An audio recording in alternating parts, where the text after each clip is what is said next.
then unmute this in case you're playing any games with the... Rockin'. This, yeah, Beneath Flows apparently has sound. Okay. Yeah, I guess we'll just talk. Let me get set up for the rest of these things. Let's check.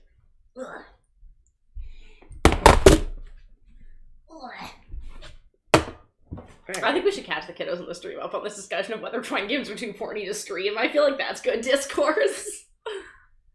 Okay. And I need to advertise it. Is Twitch gonna censor us? No, they're not. Do they do that? Why would they? Like, but like theoretically, would they? Like, have they? Do they like this is the abstract? Oh, notion, so yes, like in the abstract notion, yes, like this. Yeah, like, but in reality, like, yeah, this is some sexy shit, man. Two kids sitting on a couch talking about the CMS theory of. well, like considering they don't ban like old titty streamers, yeah, right, which is like more like obviously sexually suggestive. I'm not sure if it's like more sexually explicit, and I feel like usually it's not suggestive but explicit that people ban, right? Okay. Like, I feel like you can be, like, as, like, winky face as you want. Streaming, people, like, just don't want to see, like, they don't, like, want you to talk about dicks. I don't know. Maybe you can talk about dicks. I think you can talk about dicks. Can you show dicks? I guess we did that. I guess we did that last week. What? Because there's nudity in Papers, Please, right? Oh, yeah. So, like... And you were talking about that then. You were like, ooh, gotta get banned, like the titty streamers or something. Yeah, I forgot that, yeah. Yeah. Okay. Yeah, so I'm gonna turn up the AC a bit. It seems good. Cold, but yeah. So you went to a conference, which is why we didn't stream CMS Power Hour last week. For sure is true. My entire last week was a CMS Power Hour. Oh my god. Nah, so I just got back from the ELO conference, which was in Montreal, which was a super cool city, let me tell you, and I'm not going to start this now, but I can rant a lot about the public transit system in Montreal. Oh, this is not a Numtots stream. But this is a Numtot stream. But I would just like to say for the record, their trains don't have separate cars, they're like an infinite tube that you can run all the way down, Toronto, and that's pretty cool. Toronto's like that too. Yeah, that was really cool. Yeah, into it. Oh man, Did you see that Power Hour. Did you see that PD discovered the concept of numtots the other day? Because that's a thing I discovered from PD's Twitter, is that PD got really into this the other day. Are you serious? Yeah. Wait, and was all trying to get, like, did you trying to get, like, CMS department to, like, care about this and get in on this in some sort of way or I mean, something? he cares about PD Peterson. Wholesome memes, right? Yeah. But, like, I didn't think that he would care about... Yeah. I don't really know PD well enough to know if that's the kind of thing he'd care about or not. It was like a while ago, so you might have to... Oh, it was a while ago? I thought it was like recently. Yeah, it was like recently, but like last week recently. Like in that span of theoretically you could scroll and find it, but in reality it would be a pain. Oh, no, it's there. Okay, I need the folks at MIT, the Urban Studies Department and CMS to do a joint thesis on numtots ASAP. And it says, meet the numtots, the millennials who find fixing public transport. It does look like he's just discovered it. Yeah. While we're at it, the Department of Urban Studies better be making numtot memes to recruit more undergrads. Are you missing this opportunity? Is he an idiot? How is he just now discovering numtots? On today's CMS Power Hour, we take on the great existential question of, is P.D. Peterson an idiot? Well, I really like the article he sent out to Central Media Studies about, like, using the language of trap, like, and capture for, like, algorithmic recommendation, which is, like, super compelling because, like, some of the work that I'm doing for the Jeopardy thing is, like, really also looking at unpacking the use of the words, like, viral, for, like, viral fame. Henry Jenkins has a whole thing about that. Nice. If you want to go and read that one. Nice, that sounds relevant. Yeah. I literally checked out Convergence Culture by Henry Jenkins. Oh, shoot, I love Convergence Culture. Okay, I haven't read it yet, but it's literally because the tagline of that is when new media and old media collide, which was sort of has been the tagline for my stuff about, like, the kinds of CMS questions I'm interested in. Dude. So. Convergence Culture is great. It will make you regrettably kind of feel like maybe The Matrix 2 was a good movie. It's amazing. Okay, Henry Jenkins looks at the word viral. Yeah. Okay. No, guys, hot take. Henry Jenkins' hot take is that The Matrix 2 is actually a great multimedia artifact that people only ever experience as a movie, and so it's a shit movie, but it's because you're only getting part of the multimedia artifact. Oh, I did skim through that. But, like, hey, Unsullied Jules. Oh, hi, also Linstra, who insists that it's the Power Hour flexing time. Oh, yeah, it is. But, yeah, one of the things, like, because I think, like, obviously Henry Jenkins literally founded our department. Yep. So like he has a lot of good stuff there, one might say. But I think part of the issue is that for my interest, I think he's way too interested in fan studies. Like I'm not okay. I mean, I'm literally working for a fandom company this summer, so that's why Henry Jenkins is like my guy. Yeah, no, like I think this stuff is interesting for me, but like I feel like I'm often just kind of like skimming to find like the parts that I do think that Henry Jenkins does use a pretty broad definition of fan studies, though. Like, I think there are definitely, like, people who are fan studies, people who really want to kind of study, like, fandom proper. Like, if it's on AO3, it's fandom or something. And I think Henry Jenkins, when he says fan studies, very much kind of more means just kind of, like, how does readership in any kind of community sort of way work? Which I think is maybe a more interesting question to more broader audiences. So maybe you would know this better then, but, like, one of James's big criticisms is actually that, like, most fandom studies does not look at sports fandom. And he thinks this is, like, a huge bias. I think that is somewhat true, yeah. Or at least I feel like the people I know who are really into sports fandom in an academic way are usually kind of, like, not the people who are into the whole rest of fandom studies. I definitely do think there's a kind of problem with fan studies, that fan studies is sort of halfway between, like, a field that says, hey, fandom is really huge and it's actually an important thing that we should look at, which I think is true, and a kind of field of people who say, like, well, I'm into some media in this kind of big realm of nerdy, and so I think that's really important to look at a lot, right? And, like, I think that it is true that fandom's pretty big, and that, like, you know, like, that even kind of nerdy fandom, as it becomes more kind of, like, a big part of mainstream culture, is really worth looking at as a cultural phenomenon, but I also do think there's a certain extent to which, like, people get into fan studies because they are in fandom, and I think sort of, like, inflate the importance of certain types of fandom that they're in. And I think that's maybe where I think the ignoring sports fandom thing kind of comes from. Yeah. Because I think there are legitimately a number of people who kind of get into fan studies from this, like, I am a nerd and I am a fan of nerdy shit, and now I want to study that academically thing, and don't think of sports fandom as, like, being a fan of nerdy shit. And so... Yeah, because, like, he points out that, like, I think, because I'm not in fan studies, but just, like, from like how he was describing to him, he's like, oh, you keep talking about like fans this being like really niche, like super fan who is like super obsessed with things and like makes these creative works and stuff, and but like if you look at sports fandom, right, like that's literally the same thing. You know all of these obscure stats, and if like if you go really deep into the baseball fandom, then you like care about like sabermetrics and all of this stuff. But then like there was like the other thing, oh shoot, I can't remember.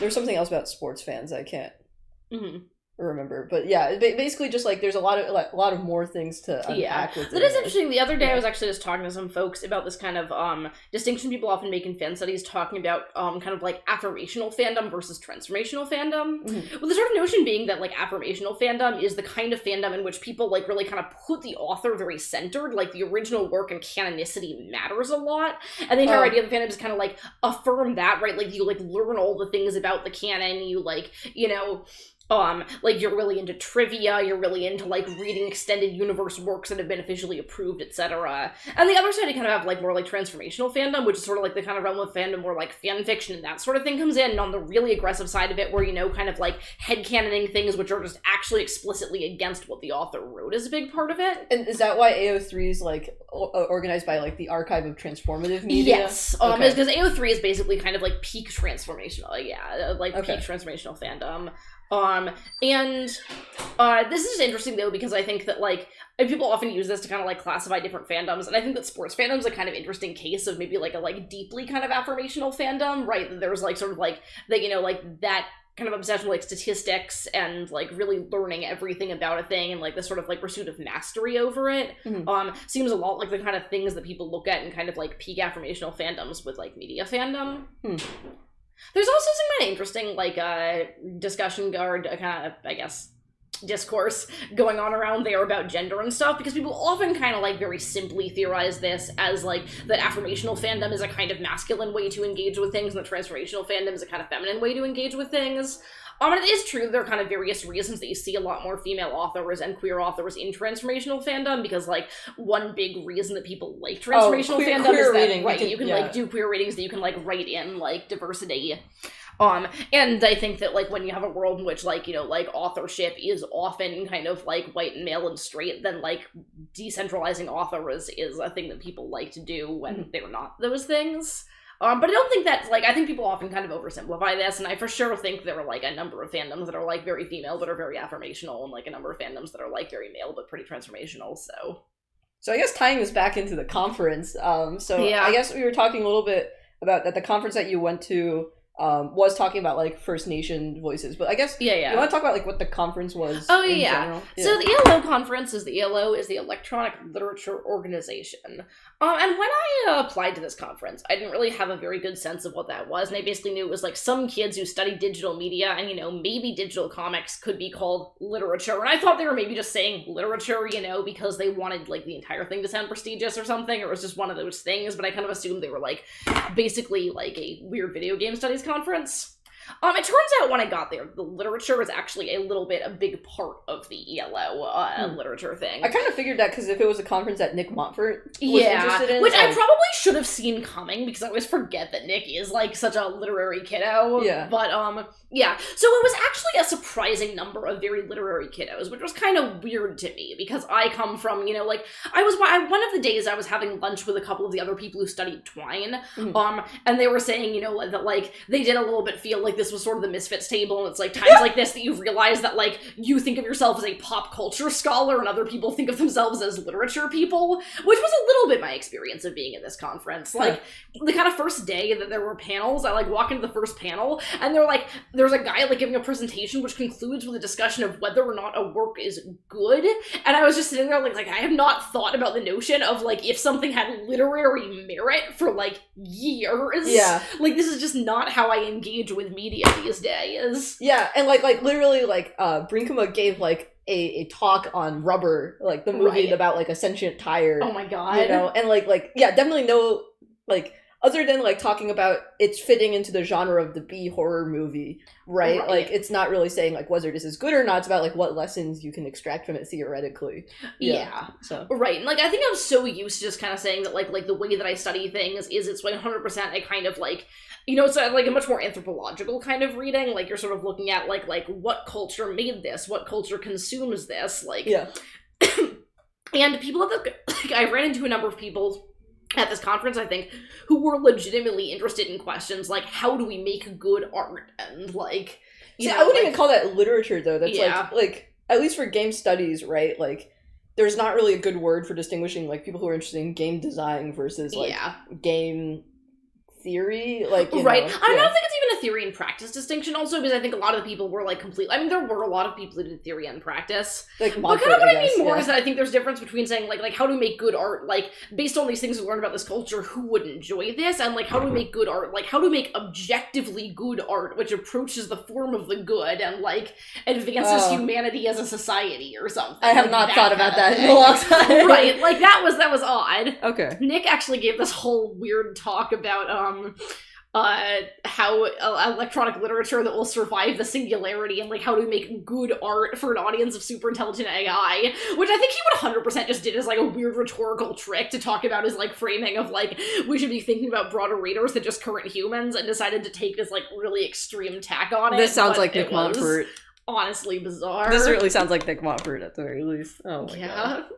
God, I gave this presentation at the conference, and Nick came up to me afterwards, and he was like, "Wow, great talk! It was really awesome, and it would have been perfect if you had said one more word." And I was like, "Oh my god, Nick, what's the word?" And he was like, "You didn't say metalepsis." And I was like, "Fuck!" I literally forgot to say metalepsis. So that's. This makes me even more appreciative that, like, in my video game, you remember my Twine game, right? No, I think it's really funny that he legitimately, like, actually cares that much about metalepsis. So I made a. We should play this for this. Oh, you want? I haven't touched it in years. And there's, oh my god. No, I don't want to. I haven't touched it in years. And there's like a lot of things I want to fix with it. But basically, I made this.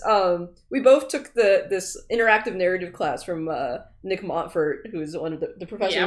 For context, he's a guy in the CMS department at MIT who sort of teaches a lot of the kind of experimental writing classes and also classes about digital literature. Yeah, so we were in his interactive narrative, which is like choose your own adventure books or like text adventures. So I wrote a text adventure where it starts off that you're like this vigilante who is like, trying to kill the werewolf and like looking for clues. But then all of a sudden you wake up and you're sitting in the middle of Nick Montfort's class, like not paying attention. Everybody else is bored. And like, he's like lecturing about something. And then through a series of puzzles, you figure out that the magic word is metalepsis. And you tell metalepsis to Nick Montfort. He's like, I'm so glad you're paying attention. and then that's another puzzle that you can like go and do other stuff in. Yeah, but, like, no, he legitimately cares about the word metalepsis that much. That's what I learned. Though I think he might know that it's a meme in our friend group because of that game, and I think he might also be joking about that. Maybe that is, yeah. Yeah.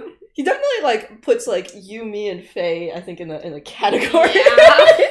Yeah. Man. Which, like, not entirely wrong. Yeah. Yeah.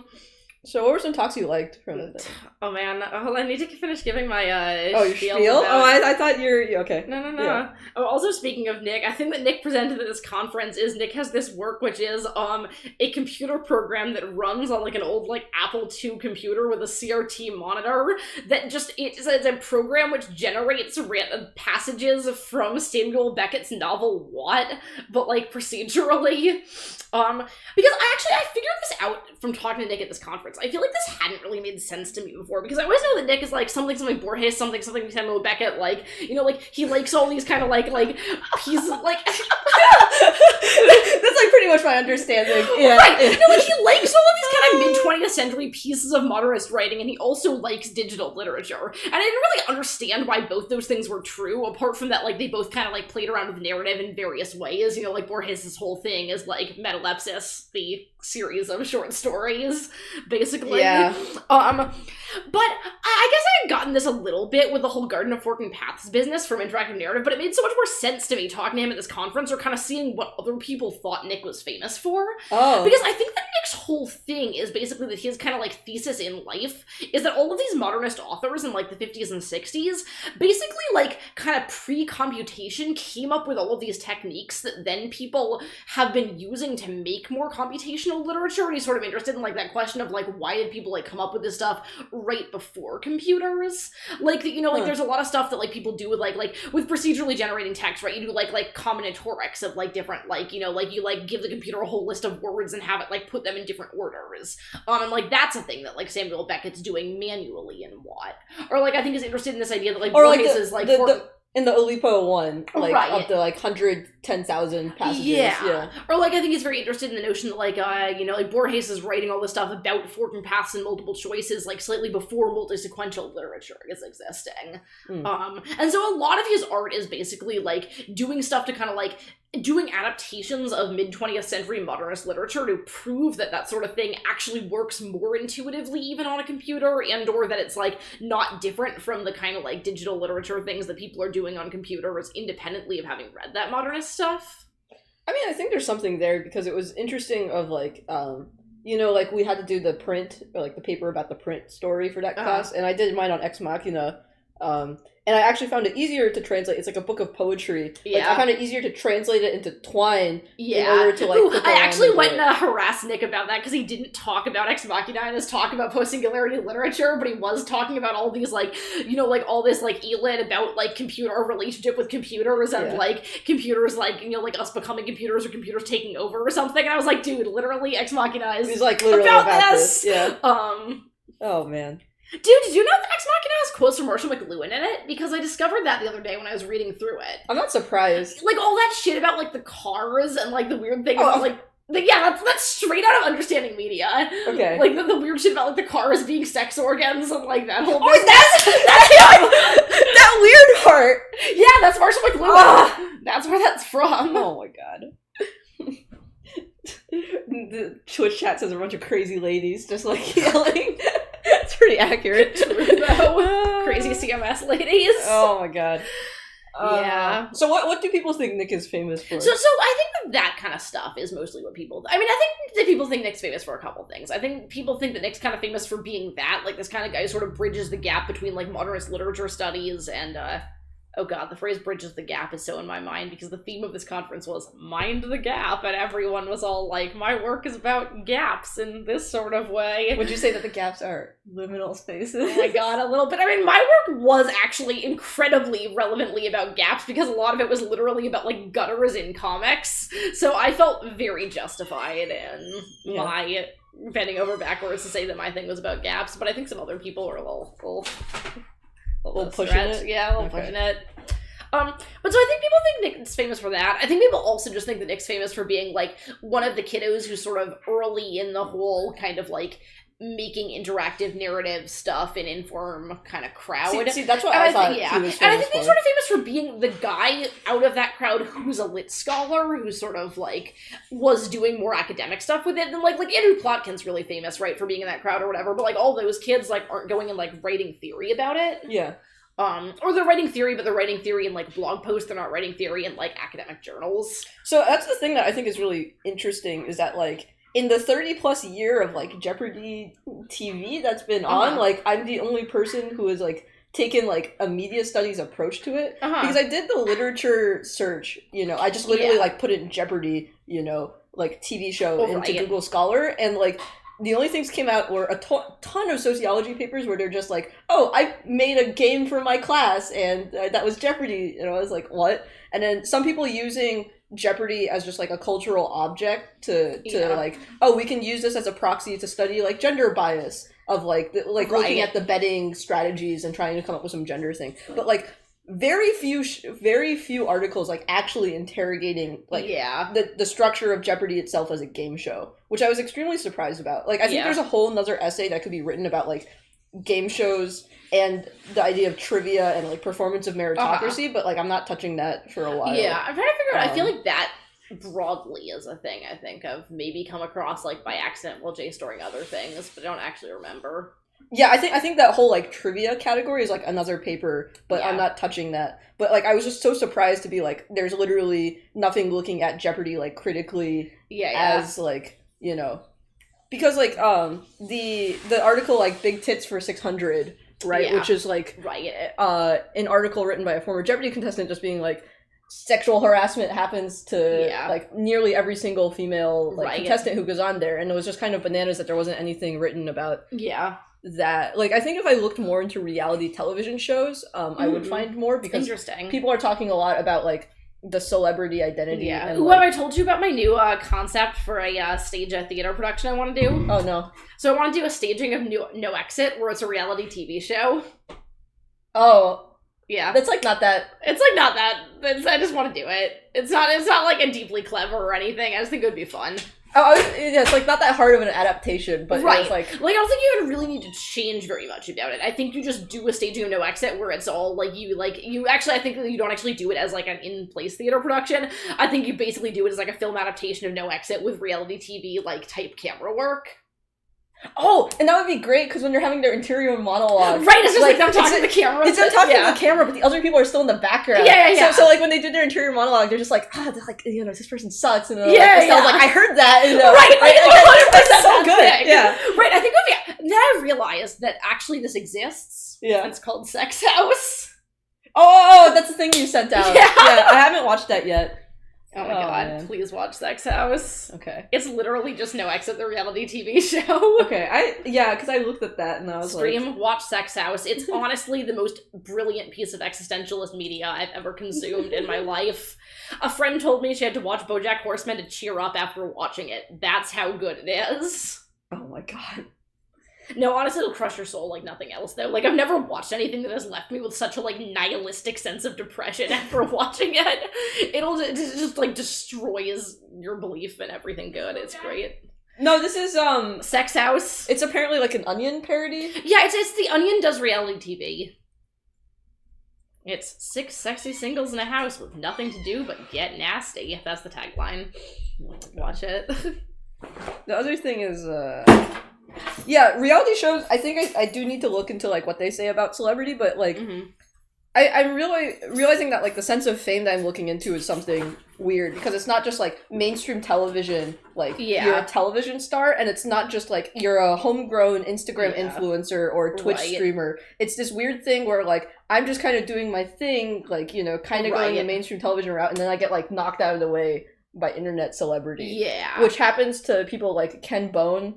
Like that's a similar. Ken Bone? He's the guy in the presidential debates. Oh yeah. Who has like the red sweater. Yes. Yeah. And then there's like, you know, there's a kid who is like taking a selfie in the Super Bowl. And it's like the same thing of like, you got your fame because you got mainstream exposure, but you weren't searching for it, and then you get like like I'm looking at that kind of fame, which I think is different from these other categories, but is still like a pretty present one. Yeah, that seems interesting. Yeah. Organic gluten-free fame. It's not even... No, that would be the Instagram influencers. This is just, like...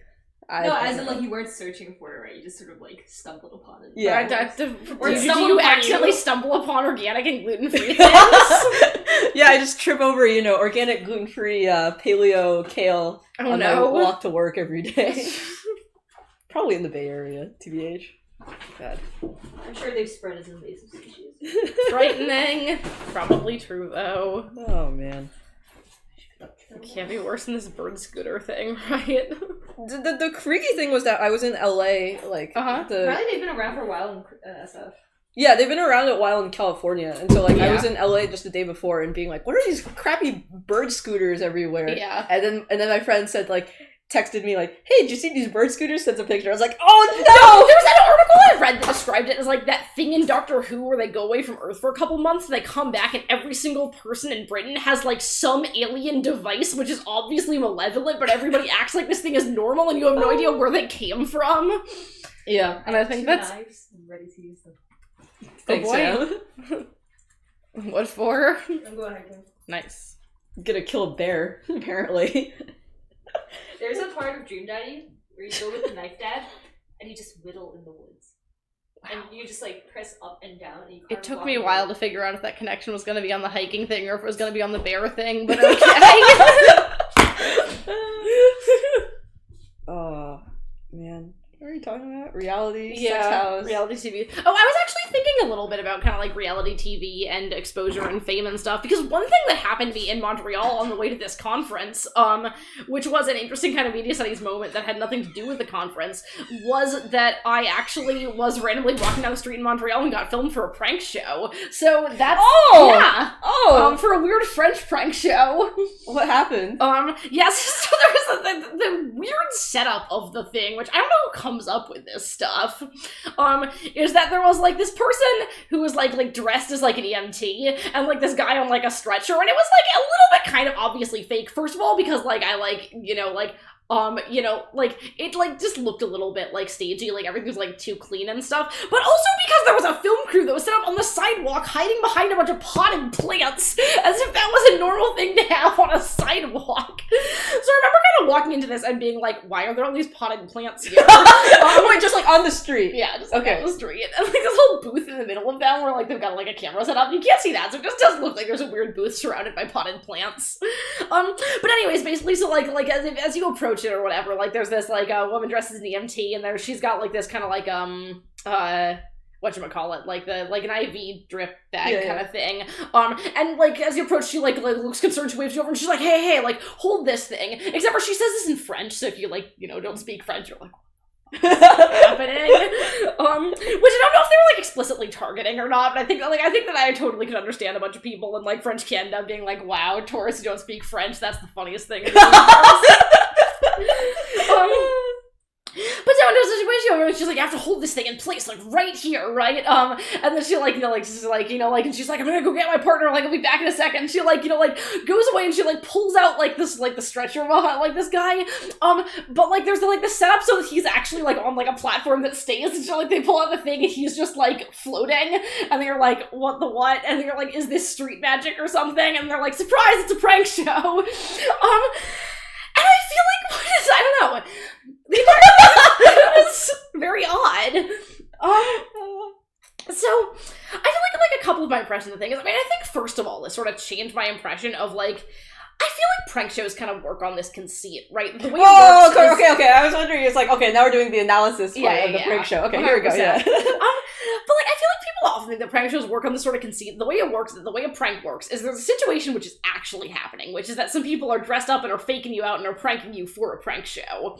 And there's a situation that you think is happening, which I guess in this case would be like you think there is a real medical emergency and a real EMT has asked you to help and this guy is literally levitating or something, right? And I think that the way that you're supposed to believe that that a prank works is that if people are duped by the prank, they 100% believe the story the prank is trying to sell you. Yeah. And that's why they're going along with it, because if they didn't believe the story, they would call you out on it. Yeah. But I think in reality, it's kind of more like noticing that something is fishy about the situation is very easy, but putting together, like, this is a prank show for television is actually, like, a pretty big stretch. And so, I'd be more thinking, like, oh, they're trying to steal my wallet or something. Right, so you do things about, like they're trying to steal my wallet. Like, I actually think that it's weird. The thing that I actually initially thought was that it was a piece of street theater. I think partially because I've been talking about the situation as to some people, so I was kind of primed for the notion of it being, like, a You're the worst person to get duped by this. You're literally talking about the situation. Right. And so I think that, and also, I don't know, there was something that felt a little bit commedia dell'arte about it. Like, I remember when she was like, hey, like, you have to come over and hold this thing. I remember kind of thinking, like, this feels a little bit exaggerated and acted in a way that I feel like theater does. And so we're weirdly theater and not television. I guess also because I couldn't obviously see a film crew was kind of the thing that I put together in my mind. Despite the potted plant. Right.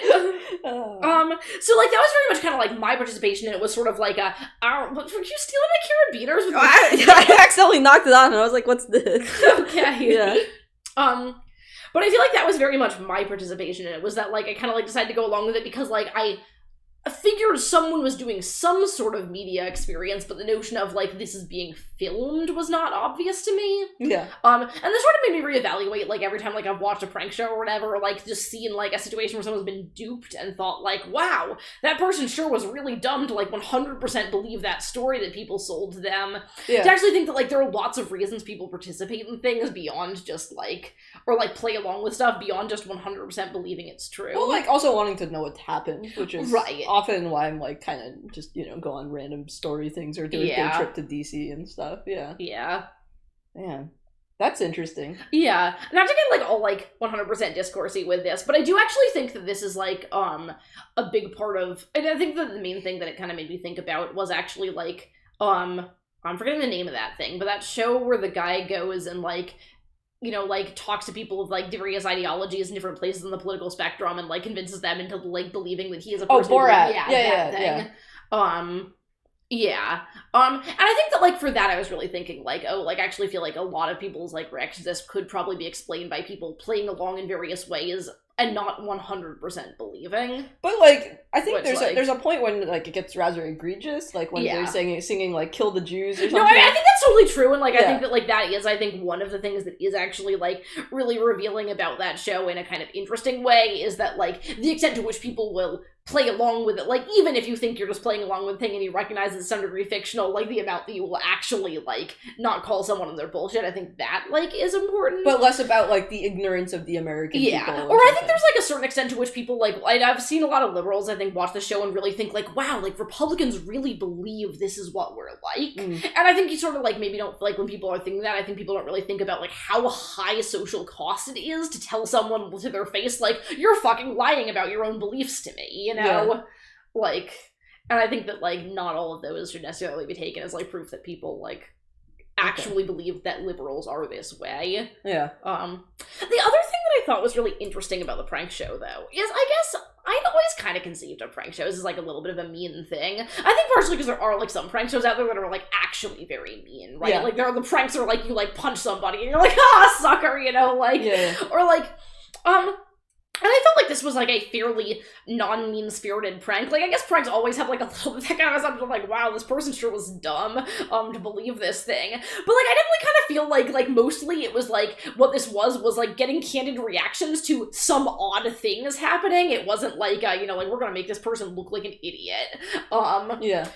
But I was realizing, so it's funny, like, so, like, right after this happens, like, there's probably, like, like 3 minutes or so of them, like, doing this. It all, like, happens very fast, also, I think is partially why you don't have, like, a lot of reactions where you're like, this is a prank show, dude. Yeah. It's just, like, like, it's, like, a social interaction which is unexpected and happens pretty speedily. Yeah. Like, probably it's, like, not even a minute, actually. Because I guess they have to, like, make pretty short segments for TV. Did you have to, like, sign a whole bunch of waivers? Yeah, so afterwards, the people have to come up, and so, like, they obviously can't get you to sign the stuff beforehand because you don't, like, it needs to be candid. That's kind of the whole point of a prank show. But the people have to come up afterwards, and you have to sign all these if they can use the footage waivers. Yeah. And what I thought was interesting about that was that it does mean that, like, the people actually have to very quickly shift to being very nice to you, right? Like, you know, like, the trouble is, like, when they get good footage, it's probably going to make the person who they have good footage of at least a little bit mad, right? Because the best footage is seeing people be, like, really taken in by the thing, or to see people, like, totally be made look like an idiot by the thing. And so, it's interesting that I feel like part of what kind of takes the mean-spirited edge off of the prank is that, like, if you're just pranking someone for, like, your own shits and giggles, afterwards you could be like, haha, you fucking idiot, I can't believe you fell for that, dumbass. But because it's on TV, it does mean that immediately afterwards, the people have to kind of come over and be like, hey, we're sorry about not telling you about that beforehand, that was a prank, like, thank you so much for participating, you guys were great, like, your reactions are going to be awesome, like, thank you for being the people that we have to trick in order to make this vision a reality. And, like, we're actually very nice about the whole thing in a way that, like, I feel like it was very effective, actually. Like, it made me feel pretty good about the whole, I mean, I guess because I thought it was weird street theater and because I'd been talking with the Situationists, I was kind of, like, predisposed to feel positively towards this, because I was kind of in this mode of thinking about pranks as, like, this, like, interesting street theater form or something. Mm-hmm. But it was definitely also, like, it's weird, like, it wasn't even they really had to sell it on, like, a, you know, like, well, sure, you look like an idiot now, but you'll be on TV, which was kind of how I assumed that people had been, like...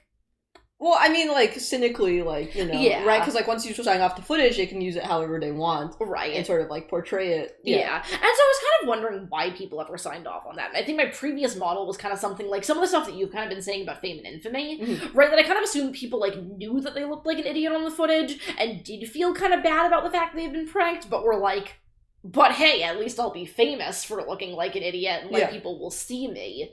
And I think that actually that, I mean, that was probably, like, part of it. Like, I think there was probably some part of me where after I walked away, I was like, should I have, like, I did just, like, do free work for a TV show, and maybe, like, that was too willing to just sign those waivers because, like, I, you know, wanted, like, to be on TV and was okay with, like, doing uncompensated labor for that.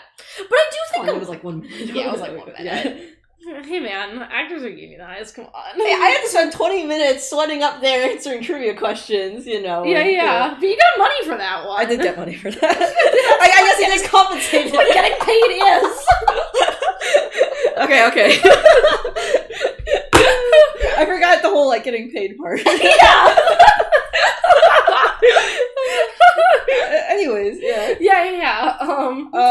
So uncompensated labor. Yeah, but I think that it was actually interesting how much of, like, the actual reason that I felt like I was signing the waivers was actually that, like, I felt like I ended the experience on pretty good terms with the people and kind of felt like I wanted to, like, sign off on it, like, as a favor to them, like, as a, like, they needed some this is people to do definitely a this, confidence technique.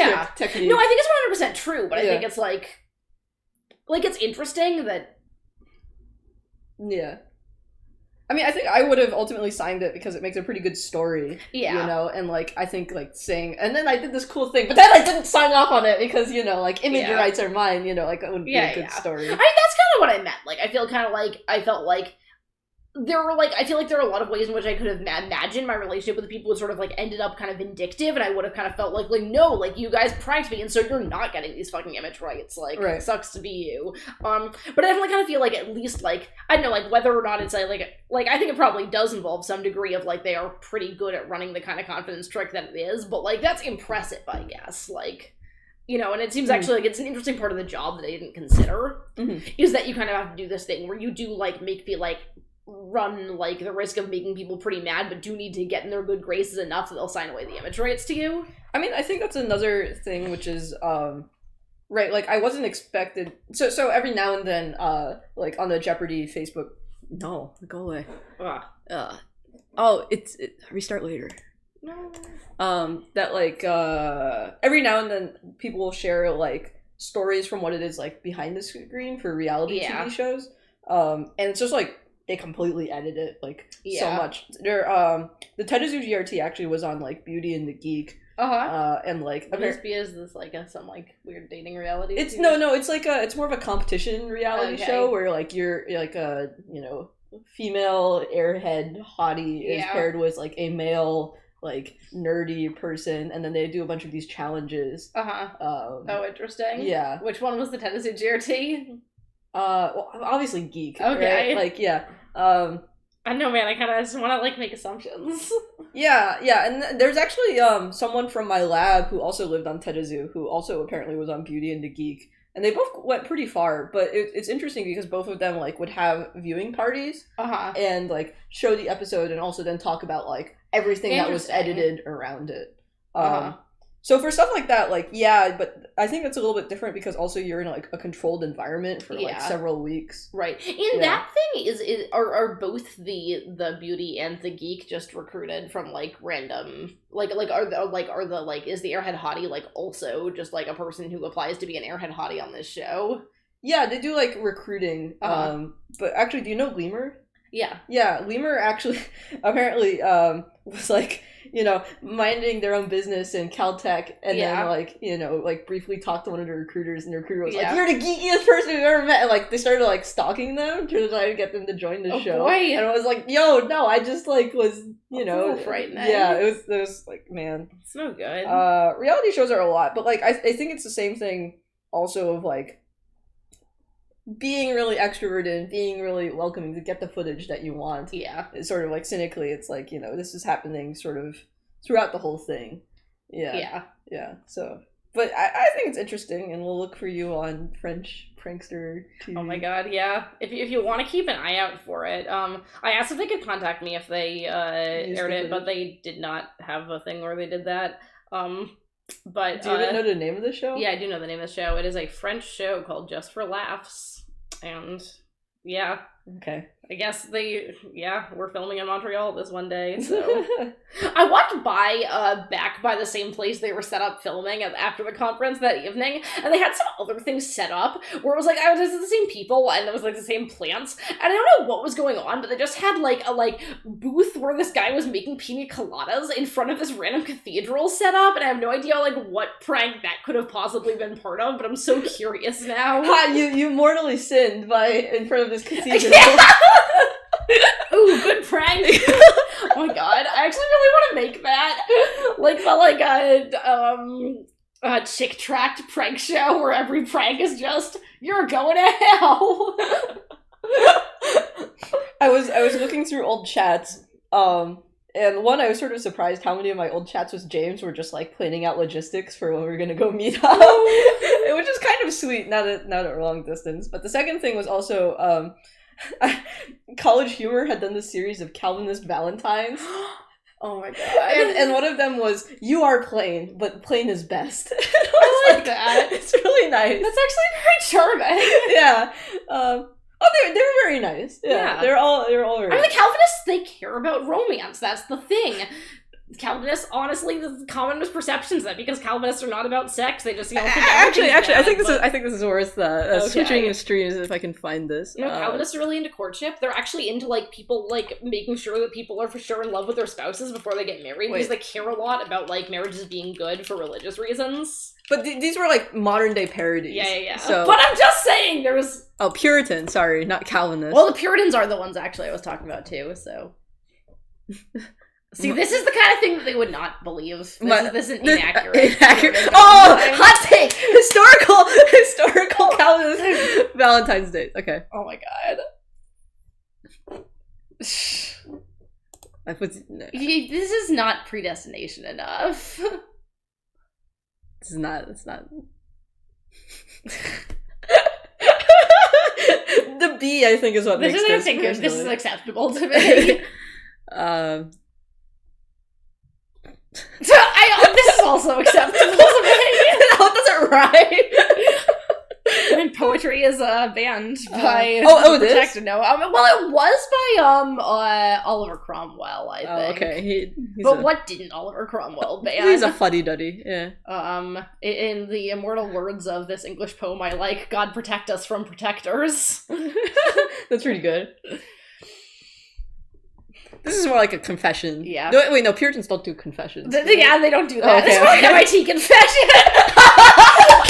MIT confession. It's like the Catholic MIT. That's right. feel like we're going to get an angry letter written by a certain tech Catholic. Oh my god, though! I just want to start doing, like, Catholic confessions to MIT Confessions anonymously.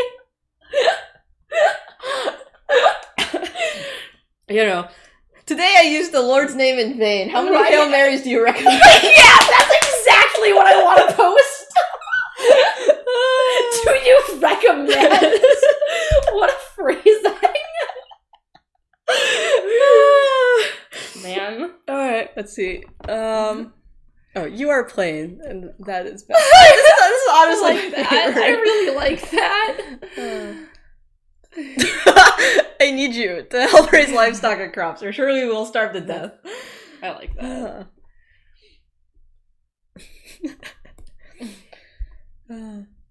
Oh, I have seen this. This one? Yeah. Oh, okay.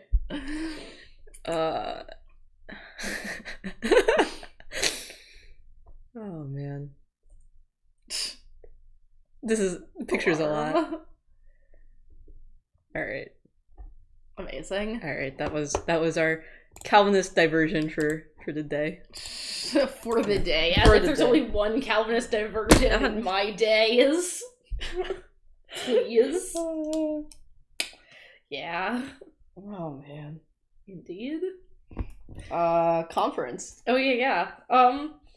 So anyways, yeah, it was like kind of interesting hanging out with all the lit people because I kind of forgot like how much that world had become different from the kind of world that I'm usually in and my kind of like realm of media studies.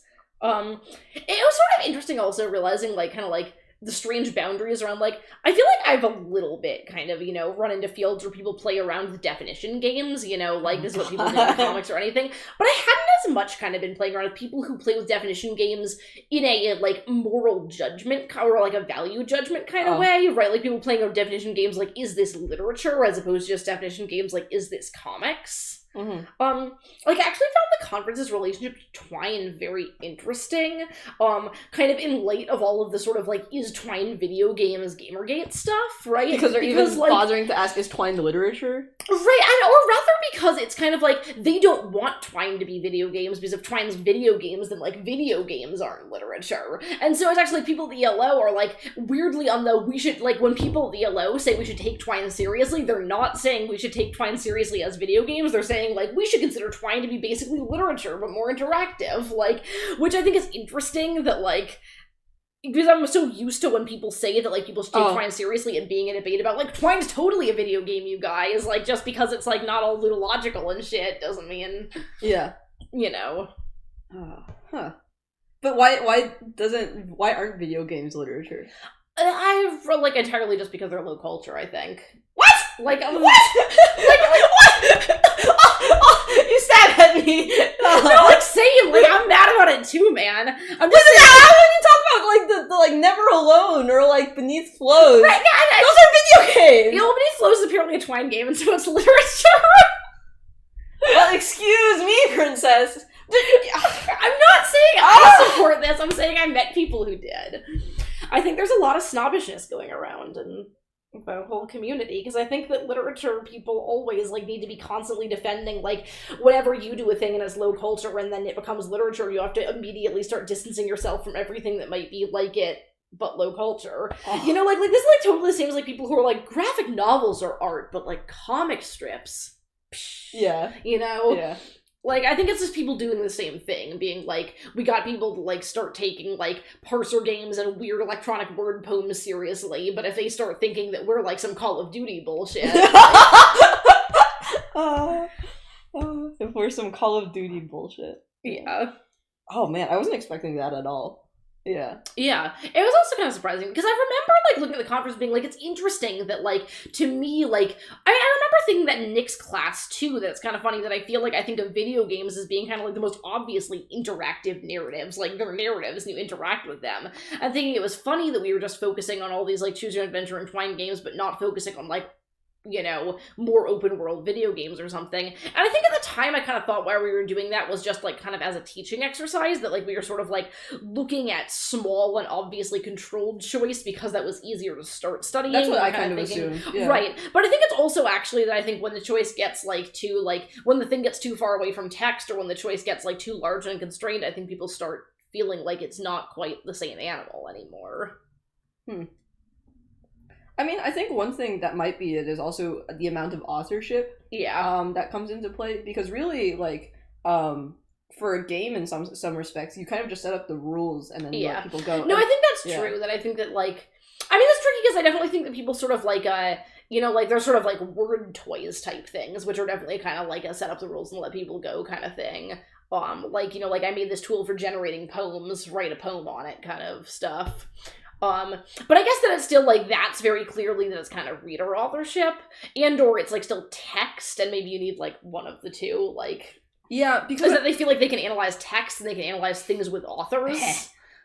Well, because, like, one thing I'm thinking in particular is, like, the speedrunning community, right? Yeah, which is, I tried to bring up speedrunning at so many panels, and nobody knew about it. Yeah, because they're a bunch of nerds. Yeah. Who don't care, who don't think my games are literature. I'm so sorry, dude. I'm sorry there's snobbishness in the academic. I did actually have a really good talk with, there was this one guy who was there, and the second to last night, we go to this, like, fancy cocktail thing on a balcony, which is, like, at Concordia University, and it's, like, very pretentious, and we're all drinking white wine and whatever. Concordia, like, has a bunch of cool people, like... Yeah. Well, I only took game studies, which apparently don't count. Okay. But, like, Mia Consalvo's at cool. Concordia. I'm not saying it's, like, pretentious, that it doesn't have good people because it's pretentious. I'm just saying the setting is pretentious. It's important for the story. Okay. Relevant to this also, there was this one keynote talk by this guy who, because he was from Spain, pronounced elit as elite every time, which was, like... the biggest joke, to be honest. No, but so we're on this balcony, whatever, and there's this one guy who's, like, this postdoc who's, like, kind of, like, sitting off, like, you know, like, there's a whole clump of people schmoozing, and he's, like, off on, like, the, like, edge, you know, like, looking off at the edge of the... Right, like, looking off at the Montreal skyline, like, a little bit kind of, like, morose looking, and I actually had been told by somebody that I needed to go and talk to him about B-movie memes, and so I went over to Okay, continue. And I was like, hey, I hear you got talked about B-movie memes, and he's like, yeah, and we just have a really good, like, misanthropic kind of hanging over the corner being like, we care about stuff that isn't fine art. Everyone here is a bunch of pretentious motherfuckers. I should talk to this guy about B-movie memes. You should, actually. Oh, no, I had a really good talk about B-movie memes. I'm gonna send out a blog post about it tonight, because I wrote one on the bus back. Oh, I'm very excited now. Get hyped. Yeah. Honestly, it was like a little bit of my kind of detox from the lit world. It was like, I need to get all these literature words out of my system. So the actual blog post is, like, the most, like, I don't know, like, lit theory type thing I've written in a while, but it's like you can see it kind of, like, fade as, like, at the end of the blog post is unclear, like, it's, like, getting out of me, and I'm like, I can't do this anymore. I mean, have you seen the PBS Idea channel about technical memes? No. Oh, okay, so then I'll send this to you. Okay. Actually, I'll do it from this computer. But you know the Idea channel, right? Mm-mm. PBS Idea channel is actually pretty good. It's, like, what I would imagine, you know, like, pop history. It's kind of like pop CMS takes of, like, trying to do, like, introduce CMI. It's introducing a CMS idea through, like, some focused on a medium, but, like, trying to expand it out to, like, a broader take. Oh, cool. Or, like, the other thing it's doing, like, especially with this B-movie thing, is that it's really trying to capture a phenomenon that, like, academia really wouldn't get because it happens on too short of a time scale. Like, I'm very sad. That actually seems really good. Yeah, it's very good.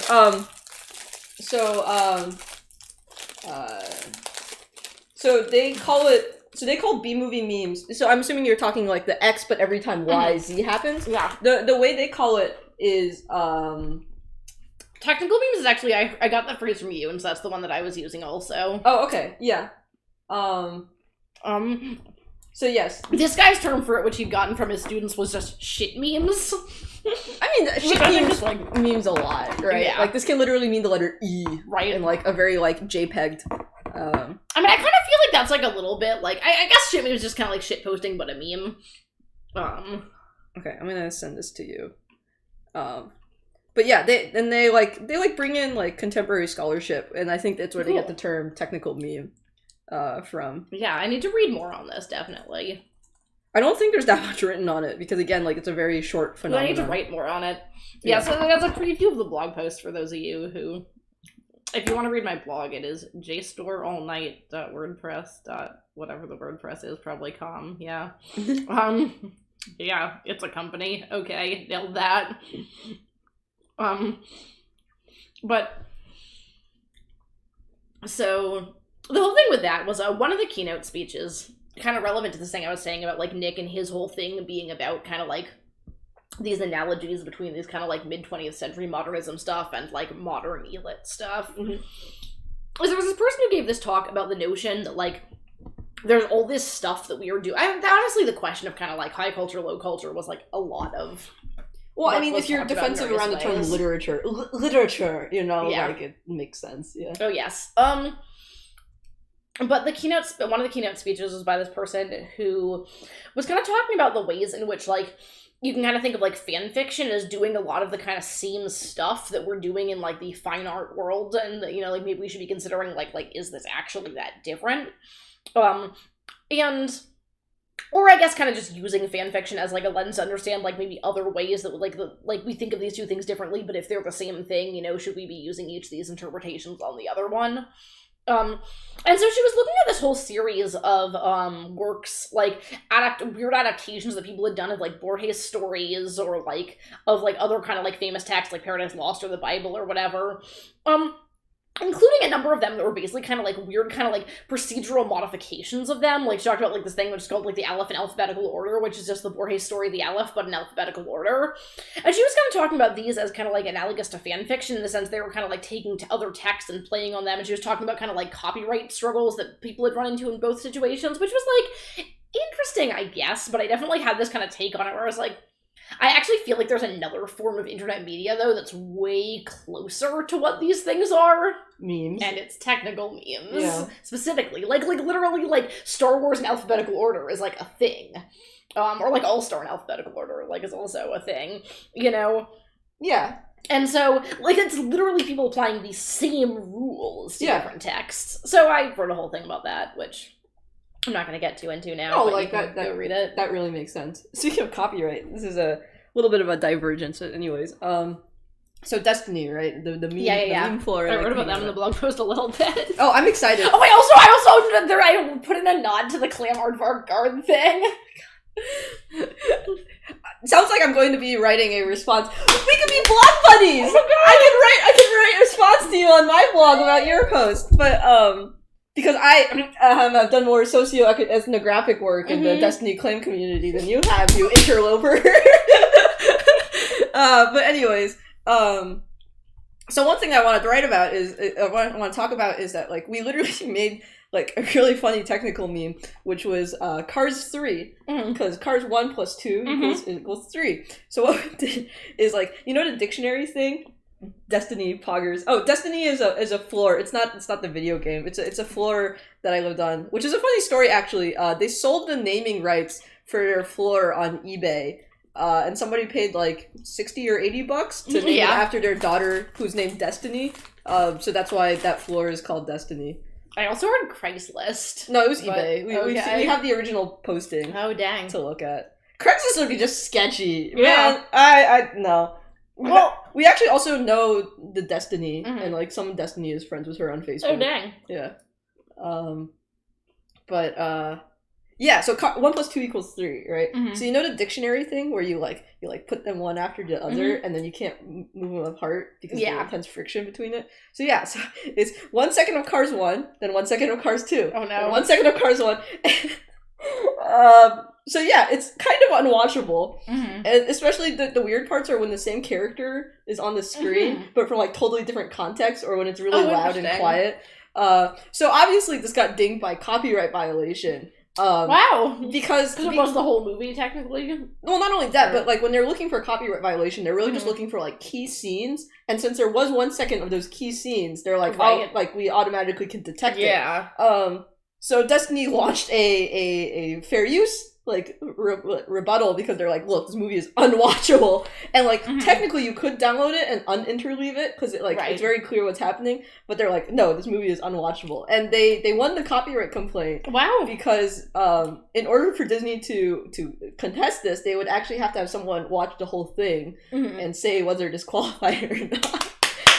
So they ended up not responding, and that's amazing. Yeah. So the interesting thing with copyright history and the fanfiction thing was what this keynote was about how apparently the person who's now the head of Borges' estate actually does fairly frequently try to sue modernist authors for like doing weird shit with Borges' works, which I just feel like is like really antithetical. Like you're gonna like teach like Borges like it's like some like actual like IP and like. But okay. But so apparently there have been there was this whole like bunch of people who did like weird adaptations of the Aleph like in protest. You can link this Cars stuff. Oh no, I'm so chat Linstra said Destiny is such a generic word. I was actually thinking of Destiny the Debate Man and not like Destiny the video game. Interesting. This guy looks clickbaity, but I've never seen. This guy does look clickbaity. I've never seen this guy before, but anyways. Hi, Lichen, I'm too cool to have seen clickbait before. Thanks. I can tell that you've been practicing this weekend, like shooting down pretentious people. No, I've just been containing a lot of wanting to shoot down pretentious people. I mean, we could put on Cars 3 and see if we get a copyright violation. It's like fairly unwatchable. I don't want this. Oh man, that's pretty bad. The other thing great is that you can find the Destiny mailing list is kind of, or the YouTube account is kind of generic, but all I have to do to find it is I go to YouTube and I search shit tier content, and it's the first result because we made a playlist of just unwatchable memes called shit tier content. Yeah, that's pretty good. It's really good. I'm gonna grab some water real quick. Okay. I do think this thing that you said about video games and authorship and that being why the lit community can't deal with them is actually really interesting, though. I mean that's the whole point about like speedrunning, right? Like it's literally you're taking the rules of the game, you're saying like you're taking the implicit rules, like maybe you shouldn't be able to walk through walls, and saying like, nah, we're not dealing with those rules, we're only dealing with the explicit rules. The explicit rule that says like, oh sure, if you can clip through this wall, go for it. Right. And it's interesting because there were actually a number of people who were talking some about like this implicit and explicit rules thing, and those are the people who I was like, yo fam, have you heard about speedrunning though? Oh yeah. Okay. Yeah. I'm gonna fix the couch. Also, you came just in time to Stay Hydrated bot. Wow! Seen in before Stay Hydrated bot. Oh man. Should probably also get water too. Yeah, listen to Stay Hydrated bot. I don't know who subscribed my channel to it, but it's like on point. Perfect. Yeah. Guys, I probably don't have mono, it's okay. You better not, or you'll get all underscore house sick. No, I'll like wash it and I'll like wash this cup to be careful. Wait, but it's like you said you definitely don't have mono. I like definitely don't have it, but like I'm low-key suspicious anyways. Because the mono spot test is really bad. Really? And I don't know who else at Pika would have gotten. Well, complicated, because honestly, Pika probably is gonna get Super Slot Death Mono, because a whole lot of Pikans made out with each other at this one party and then got mono like a week later. You guys also have whatchamacallit, like, shared communal but we have a sterilizer that we run things through. Oh, right, I forgot about that. Should be sufficient. Yeah. Wait, Joe has mono? Yeah, that's why I'm fucked. Yeah. Watch that come good, yo! I'm gonna! Oh my god. If you get all underscore house... I'm not gonna get you guys on mono. I'm probably not even the mono vector. I'm probably not even contagious. So that was funny because I actually met up. Joe probably told you about this, but like, for Hertz, we're doing and so it was funny because he was like, "Oh, I'm kind of sick. I'll just sit away from you." And so he was like awkwardly like sitting like the furthest point from both of us. It was just kind of like okay, but like if it's mono, he's also not gonna do anything. No, literally, I got home and he was like wearing like this like face mask, and I was like, "Dude, mono isn't even like communicable by air. Like, what are you doing?" Winster says super slut death mono. Jesus. Oh yeah, that's So at one point, one group of our friends all came down with some sickness, and they assumed it was mono, and so they called it Super Slut Death Mono, and it turned out not to be mono, but something else, but we never figured out what it was, so just like... okay. And this is why, you know Marcus, right? So Marcus's house is technically SSDH, which technically stands for Super Slut Death House, but some people don't believe in PG-13 ratings, so it can mean like Supersonic Dream Home or something. But yeah, that now you know the dirty secret about why it's a... Oh no. Man. For sure. Yeah. Which is also confusing because apparently there's a craft house named Death House. So some people thought that like, oh, it's a super slutty version of Death House. That's funny. There's also a house called Bad House, so... Man. Which I thought was a Bad Horse reference, and I think it's partially that, and I think partially that it's on Bishop Allen Drive, so it's BAD House. Oh, that's pretty good. That's pretty good. I think, let's see. Yeah, video games. Speedrunning. Yeah. But... Yeah, I think that's interesting, though, because, like, I definitely feel like I very much had the experience this weekend of feeling like I think that a lot of these distinctions that are very important to people in this community feel kind of arbitrary to me, and they do that because I don't really care about things having literary merit, and, like, if I did feel like if I had to defend things and defend that things were, like, worth shit to the lit community, like... I would care about this, but because I can, like, just always say, like, I study low culture things and I'm okay with that, like, I didn't really feel threatened by any of those kind of definition battles. I mean, it's not even, like, low culture or not. I think it's more about, like, a text is a text. A text is a text, no matter how small. Oh my god. Oh my god. Text is a text and all alone nevermore shall be so. Oh, I don't know that one. I was doing Horton Hears a Who. Yeah, I know. What were you doing? It's one of those counting songs for kids, you know, like one of the things that takes, you know, the form of like you know, like 2 is for the blah blah blah, 3 is for the blah blah blah. Yeah. Like, I think you recount down. Yeah. But the last one of it is, and 1 is 1 and all alone and evermore shall be. So how sad. Yeah. Yeah. Like, I already thought, like, the 1 is the loneliest number. Yeah. And then the follow-up, which is 2 can be as bad as 1. It's the loneliest That's how number. I feel about definition battles. It's like... But just the follow-up line, it's the loneliest That's number. right. It's the number 1. It's like, what kind of nonsense is this? Right? I feel like it's so funny about that is how quickly he invalidates the superlative. Like, it's literally, like, makes strong statement that 1 is the loneliest possible number. Literally 1 second later being like, another number is also as lonely as that number. Like... Well, no. He's saying, like, it's the loneliest number besides the number 1. No, but he says 2 can be as bad as 1. So it's like, it's just, there's a lot of suspicious comparison.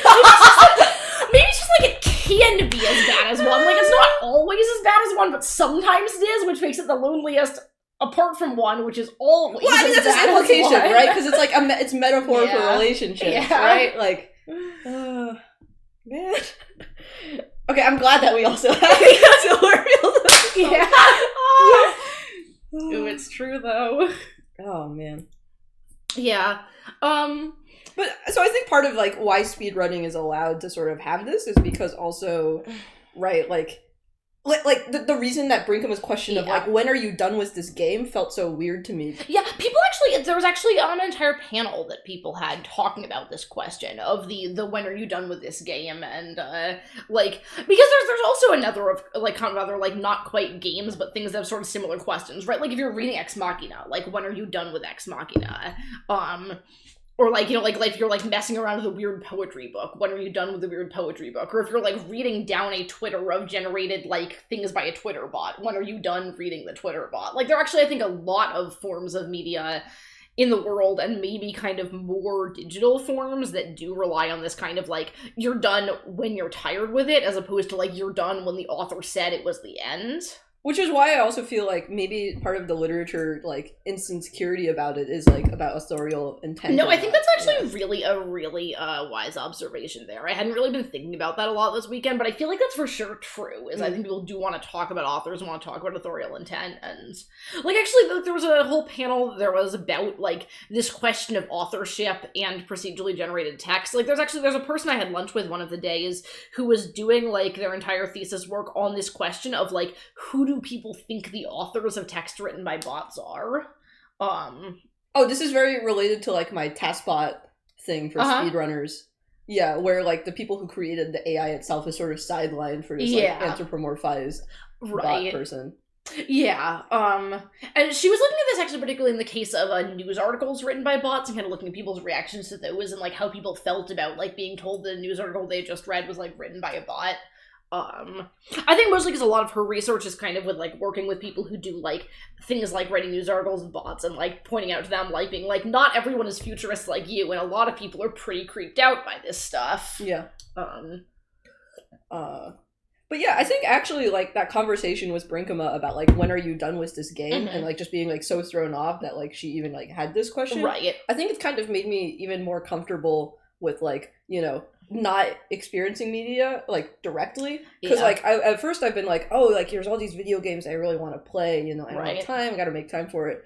But then, like, it's kind of, like, accepting to myself of, like, you know, I don't need to experience media in just, like, this one pure way, right? Like, I can read spoilers on Wikipedia, and that's almost, that's just, like as valid a form of, like, I definitely think that, like, it would be interesting to do a lot more scholarship on kind of ways of engaging with the media that aren't just sitting down and watching it like the author and like, I actually want to one of these days do some writing on the experience or, like, the way of consuming media that is reading the summary of a horror movie on Wikipedia and then deciding whether or not you want to watch the movie and then watching it and then giving up halfway through and not watching the spooky end of it.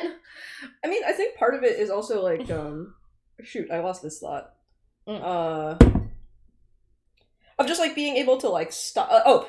reading nonfiction... the thing that T.L. Taylor sent out about, like, how to read a book. Right. And that, like, if it's a nonfiction book, you should read it out of order and only read the parts that you care about. Right. Was, like, actually also very mind-opening to me. And I feel like the fact that that's so unintuitive to a lot of people is, I think, a little bit kind of proof, like, how, like, much we think of this kind of, like, one pure way of reading media. Is, like, like, the number of times that I've, like, been in classes where you get that piece of advice and a lot of people are like, wait, but isn't that cheating? Like, isn't this disrespectful to the author of this book that you didn't read the whole thing? Like, doesn't that mean you didn't really read the book? Like, are academics just lying to me when they say they've read all these books and they've only read the bits that were relevant to them? I mean, yes. I mean, yes. I definitely feel like I had the experience of, like, people being like, Mehitabel, how have you read so many books? Like, how do you have time for that? And being like, dude, whenever I say I've read a book, I, like, don't mean I've read that book. Well, but it's not also, like, there's ability, like, to quote books. So, like, I have a very fuzzy idea of what Derrida is saying, right? I don't think I would say I've read Derrida, but I can, like, sound like I've read Derrida. Yeah. Right? No, I mean, there are also things that I definitely use the phrase, like, I've read that book to mean, like, I've read some significant chapters of that book. I mean, that's already better than people saying I've read Derrida when they really meant, like, you know, I listened to someone say the word deconstruction a lot. Wait, that's literally what reading Derrida is, though. It's just like, have you ever read any Derrida? It's literally just the word deconstruction printed 12 times on every page for 400 pages. It's like the all work and no play. Yeah, it's exactly that, but it's deconstruct. Literally, this is the kind of shit that, like, a lot of ELO, like, interactive fiction works are, though. Like, there's, that's why they're not fun to read. That's why the hot take. A lot of electronic literature is not fun to read. Oh, I think because it's algorithmically generated and not particularly content heavy. Yeah, TBH, I think that, like, a lot of, like, I think the best of, like, electronic literature is basically, like, good Twitter bots. Good Twitter bots are real good. They're real good. Have you seen a Twitter bot that just takes phrases that, takes whenever anyone posts something on Twitter that has the phrase regrets in it, just turns it to egrets? Oh, I have seen this one. It's like my life is full of egrets. There was one I liked. It was literally, because, like, I was one of these nerds in middle school, but I was, like, very pedantic. Honestly, I should have known. I should have seen the signs I was going to be a media scholar, because, like, I was very pedantic at the time of, like, for an internet meme, and be like, no, this is an image macro, this is a viral video, it's not a meme. Yeah. You know? And one of the classifications was snow clone, which is the, like, you know, I took a I took an arrow to the knee, you know, Yeah. like I used to be an X, but then I Right. took an arrow to the knee, or like even the X, but every time Y, Z. Yeah. And so there's this good snow clone bot on Twitter, which just like has a lot of these phrases, you know, like so like X for the X god, or like I love the smell of X in the morning, and then they just randomly like recombinate it. So like yeah, you know, like I took a napalm to the knee, or you know, like smell for the smell god or something like that. Like just a whole bunch of these and just randomly combined. That's pretty awesome. It was really good. Yeah. I actually, one of these days, want to do a little bit of... I went to some interesting panels at this thing of people talking kind of about sort of, like, aesthetics of, like, various sorts of procedurally generated literature. Like, kind of like... Sort of, like, looking at this question, which I've found increasingly interesting lately, of, like, why bots sound like bots? You know, or, like, or the kind of notion that, like, when, like, there is, like, it's, like... Part of how you kind of recognize a thing as a bot, right, is that it, like, doesn't speak like a human. Like, it speaks, like, human language, but badly. Yeah. But I think that's, like, it's, like, there's super obvious differences, for instance, between, like a bot and, like, someone who's, like, not a native English speaker. Or, like, you know, like, between a bot and, like, just, like, throwing like, things that are made by Markov chains sound kind of Markov chainy. Like, and things that are, like, made by, like, different types of deep learning sound deep learning-y. And so I'm kind of interested in the question of sort of like, and I feel like the way that you recognize those things is not just like this looks like this type of error, but actually like they get these particular aesthetics around them, right? Like the Markov chains seem confused and they seem kind of cute. Yeah. And they seem like they often alternate between like charming and weirdly dark, right? And like, so I'm kind of curious about like what makes... Right, like, where do those aesthetics come from? Like, why do bots have these, like... I feel like that's especially the thing about, like, bots kind of, like, the thing where a lot of, like, deep learning kind of bots read as kind of alternating between, like, a charming and confused alien trying to make sense of the world and, like, deep existential prophecy, right? Those are both very common voices to, like, this is how Inspirobot sounds a lot of the time. This is how, I was reading all these megabus like AI-generated megabus reviews while I was waiting for my bus to go to Montreal. Sounds about right. And the best one is there's this one that says, "Megabus is a plus on a plus on a plus. They even let me drive the bus, probably because I am the bus driver." Oh man. But yeah. Can I ask, did someone get a haircut? I haven't gotten a haircut recently. I also haven't gotten a haircut recently. So, dunked on. But, Linstra sends this bot over for our Prusa. Okay. The best and dumbest. I appreciate there wasn't a particular one of us that got a haircut, though. Just, also, if you want Oreos, you can get some of these kids. Oh, I'm fine. Okay. So we put the best and dumbest. We can't get the info out of uninformative.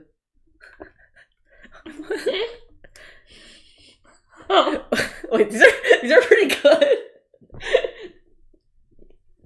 Oh man, or just a new hairdo. The cam is rip.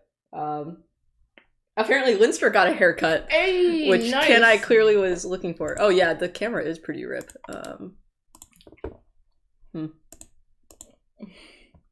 Why is it just you? Okay. Oh, that was so creepy. Oh, like I suddenly appeared. Yeah, it was like Ghost Lily. It was like that thing on like that ride in Disneyland where the ghosts appear next to you. We can be the edit institution. I forgot to turn off the vampire filters. Is that what happened? Just let's put the slide into precariously. So apparently it's doing like machine learning actually on the phonetic stuff as well to produce incongruous matches. It's pretty good. Inspired by Making Invisible. Making the algorithmic gurithmic. Wow. We'll check that out after. Oh my god. That's uncomfortable. This is actually uncomfortable. Amazing. Can we send this to Pika? Yeah, I'll send this one to you. Yeah, I'll send this after the stream because I feel like this needs to. Oh, rip. Yeah, I feel like we put the egg into veggies and many bugs. I'll send this one to you later.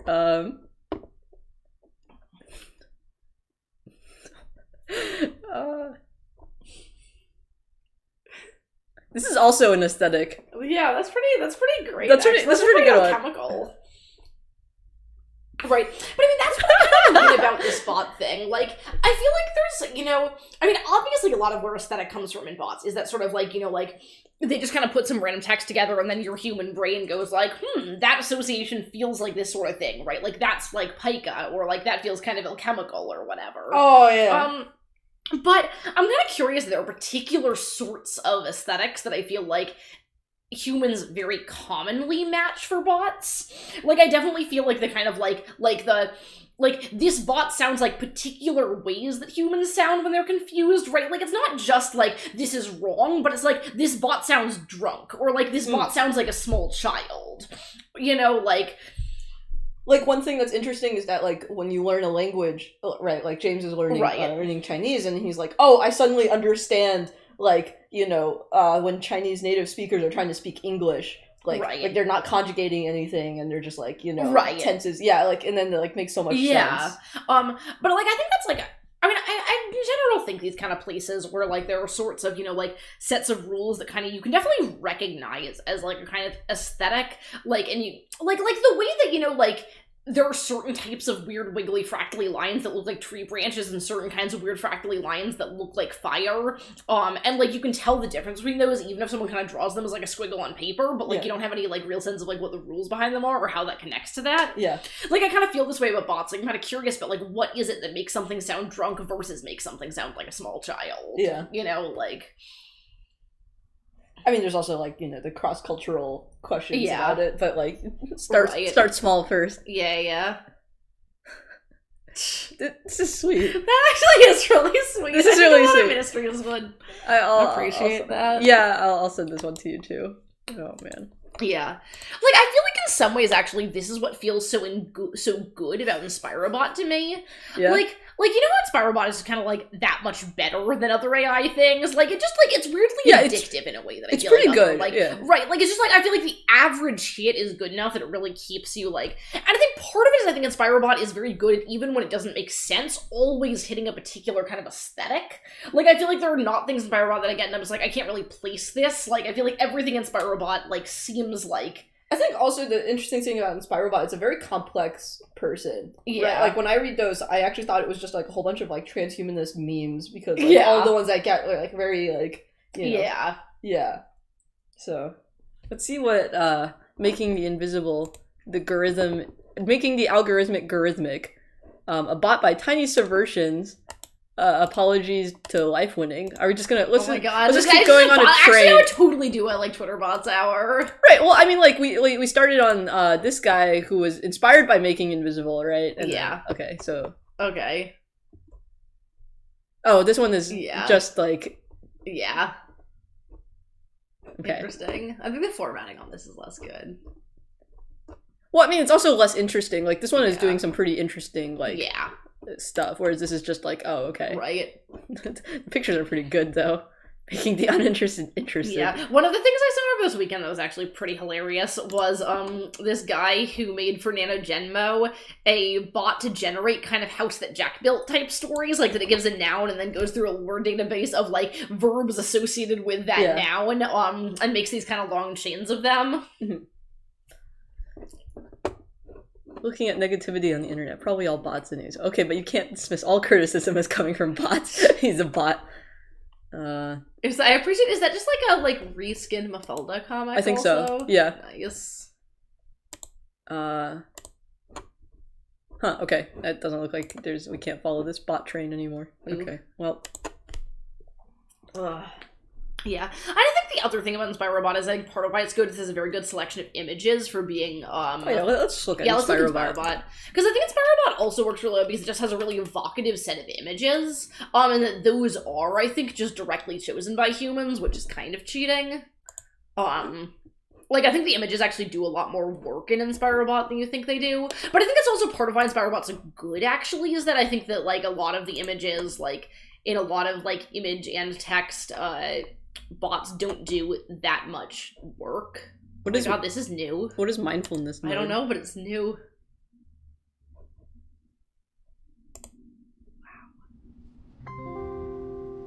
Is my sound on?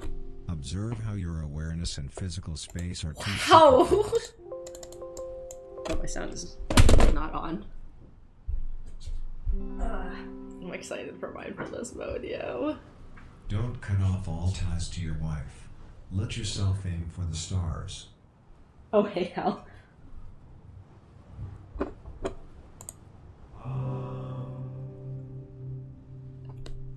Loosen your gonad. That spacing is perfect. Let's full screen this. All the way down your brain. I'm glad that this new feature. I think that's the other thing that makes this power good is that people keep updating it. Like there's like I feel like every time I go, there's new pictures and new shit like this. So this seems to be like parodying like yoga people. I guess? Yeah, If you wanna one of be like disciplined, the mindful. You must first do it as well as you can. Yeah, like yoga meditation things. Oh. Like the kind of shit they were talking about in that Goop article, Keep actually. focusing on your breath. God, I stayed in the most like new agey Airbnb in Montreal. Oh, were you the person I was talking about? About like why you end up getting like these hippie houses if you reserve your Airbnb? Yeah, that was me. Okay, yeah. Around you or in your But this hippie house, there was this cabinet full of food that you were allowed to take, and the only things that were in the cabinet were tea and chia seeds. Keep your eyes shut. Yeah, but that sounds like the kind of new age thing. I think it was you who I was Yeah. talking about. There was like- literally a Kama Sutra coloring book in that Don't apartment. forget that the only difference between change and a voice is that a voice loves you. What? Okay. Can I says, are we about to have an existential crisis here or something? What? Never mind. You're forced to frown at something that the rest of the world refuses to frown at. What? I like this picture. I'm for sure waiting for this to like do something wonky though, you know? Keep unique. Be wasted. The birds really make that. These pictures Once are you're very in like state, human selected. Meditate on these words of wisdom. Hypnotizer means someone who keeps inventing new problems. Yeah, I definitely think that like part of what's so good about the pictures is that like they're almost all typical inspirational pictures with slight incongruous weird darkness thrown in there. Around. Yeah. Like I think that in some ways it's actually trying to very deliberately harness the thing about bots where they seem usually cute and sometimes a little horrifying and apocalyptic. Okay, so so Can I said this reminds me of r/GW comments on Earth porn. So let's go to Oh my there. god. Hey kids, did you know that sex ecology is a real movement that exists in the world? Is it how debatably real? It's like 100% real. It's like Annie Sprinkle, who's like a real-ass feminist theorist, founded this thing, and there were totally real people who believe this, or who are members of this movement. It's the whole, in order to be proper environmentalists, we need to reconceptualize that the Earth not as a mother, but as a lover. Oh, I didn't realize GW was gone wild. I assumed that it was like George W. Bush, and I was really confused what we were getting into. Wait, so is this just like Yeah, it's just comments on Gone Wild superimposed on I think that's pretty great. superimposed. I feel What like does that mean? can we need to send this out to the Yeah. sex ecology I thread. think we really. I'm gonna reply. Oh my god. Yeah, please just fucking send that in response to my email.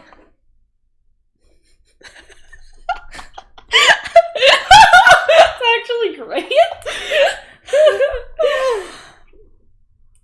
I'm so sad I didn't know about this for This the is- sex ecology party. This is amazing. Do people actually say any of these things? Apparently. Oh my god. You must include the Gone Wild comment URL. Yep. That cock is thick. Why though, guys? Oh, someone made an app for this. Great. Amazing. The album that started it all. Okay, let's see the original one. There better not be Earth porn comments on naked ladies, or we really are gonna get in trouble. Oh, Starring no. Shia LaBeouf. This is pretty good. It's pretty good. That's That's pretty good. Into it. Oh my god. Literally, why would you even comment that, though? Why would you use the word active? I didn't think about that part. Yeah! This is kind of bad, right? This is pretty good. I want to know if there's any of the Grand Teton Mountains in this. Oh. That's what I want. Okay. Thanks.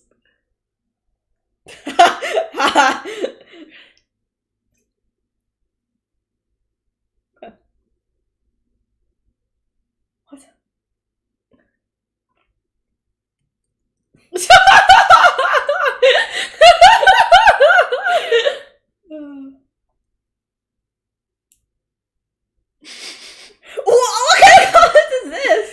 I think someone just wanted to know.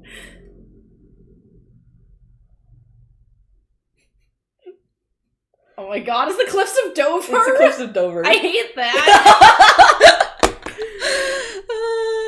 Man. This is really good. This is really good. Knights have gone wild. All of the comments without any of the picture loading time. Shit Gone Wild says, first world earth porn problems when your complaint about a slow internet connection needs to be over a gorgeous picture. Alright, let's check this out. Are you a Bob's Burgers fan? Oh my god. Not active enough for you? Check this out, the subverb bot post every hour. Okay, now this one's the actual Yeah. relevant one. Yeah. Wait, what is this? Oh, this is the slow internet thing. Oh no, this is just first world This problems. this is Yeah, okay. This is even better! Yes! Even better! That's the only thing I've ever wanted in my life. Oh my god. Okay. Sort by top was the suggestion, which is a good idea. Fucking flawless. Guys, I'm glad this stream went the way it did today.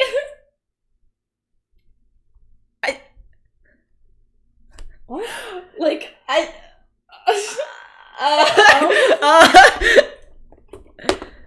like if they murdered your parents, like Batman's parents got murdered, like... God. This is a good one. That is pretty good. Oh, This can't be a bot. I feel like there are just enough comments that say "wow, great ass" that I think it's actually somewhat likely that it's possible that something kind of phallic looking was. This is a pretty good one. I know it's fine, app, yeah. He done did it. See the original post.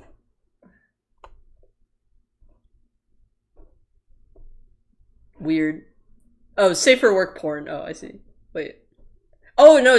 Yeah, specifically there. Oh, the Earth porn. Oh. Yeah. Oh, so like just... probably someone posted it and they were like, that's funny because it looks like porn, but it's. Oh, I see. The Grand Canyon. I think the fact that these are so tiny is really good.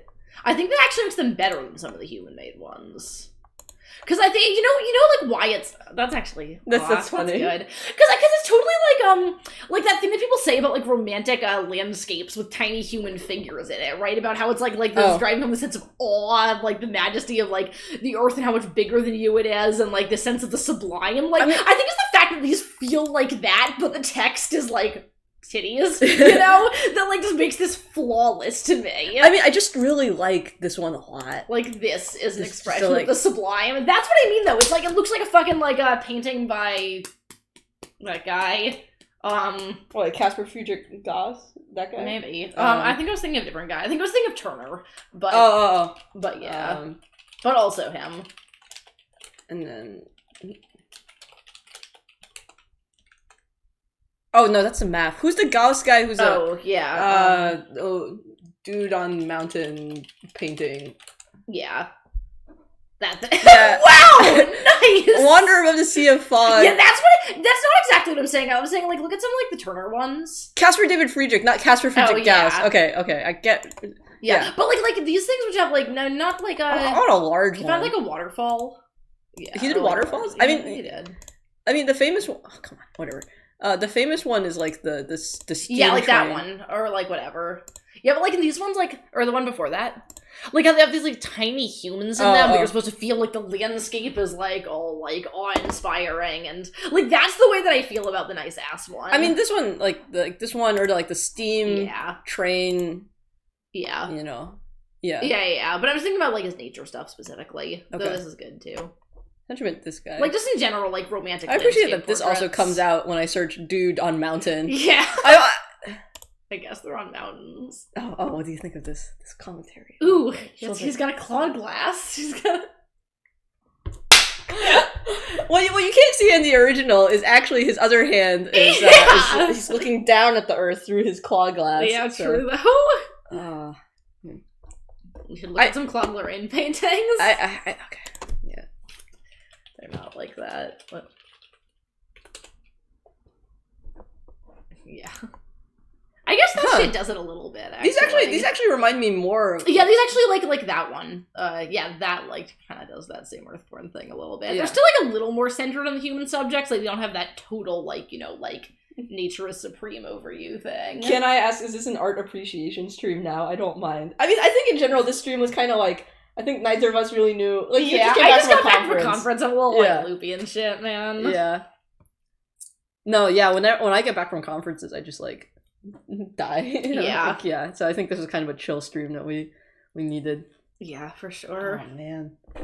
Yeah, I get what you mean now about like you know, like I really like this one so much. Yeah. I could see this as like my computer background.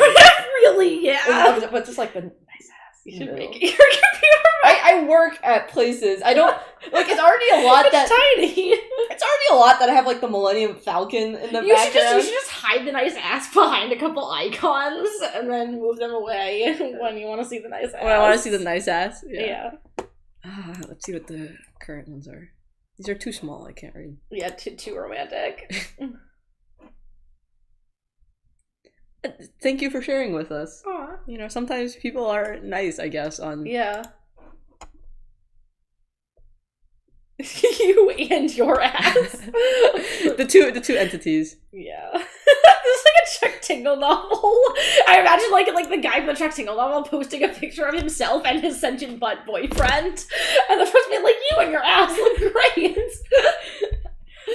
Honestly, like, all of the ones that are, like, boobs and tits for the mountains are, like, on point. Yeah, like, agree. That booty. Yeah. Oh, man. Like, you know, like... Yeah. Agree. Mountains are boobs. People are nice. I appreciate that some people are thanking the fact that it's, like, amateur porn, you know. Fuck. Gross. Anyways, let's clear out a little bit with r/. Have you seen Gone Wild? What's this? This is some. What is this? This is a place for closed Euclidean geometric shapes to exchange their nth terms for karma. Oh, this is pretty awesome. Oh, this looks like a big one. It's literally a whole bunch of like cool geometric pictures, but like with like you know Wow. I also don't understand this thing where they like randomly parentheses words in Gone Wild. Is it sometimes indicating like male and female with M&Fs that are in the thing? I have no idea. I don't. That's what I assumed. The fact that the M&Fs are mostly what I see that's randomly parenthesized. Okay. But yeah, it's just all of this. Yeah, it's just like all. I did since getting on academia Twitter. I have been reading a lot of random Reddit subreddits I didn't know about recirculated through Twitter because for some reason a lot of the academics I follow on Twitter really and the comics people especially actually really like to reblog random shit from like the Twitter bot that reblogs things from like really dumb shit from our relationships and yeah. Oh man.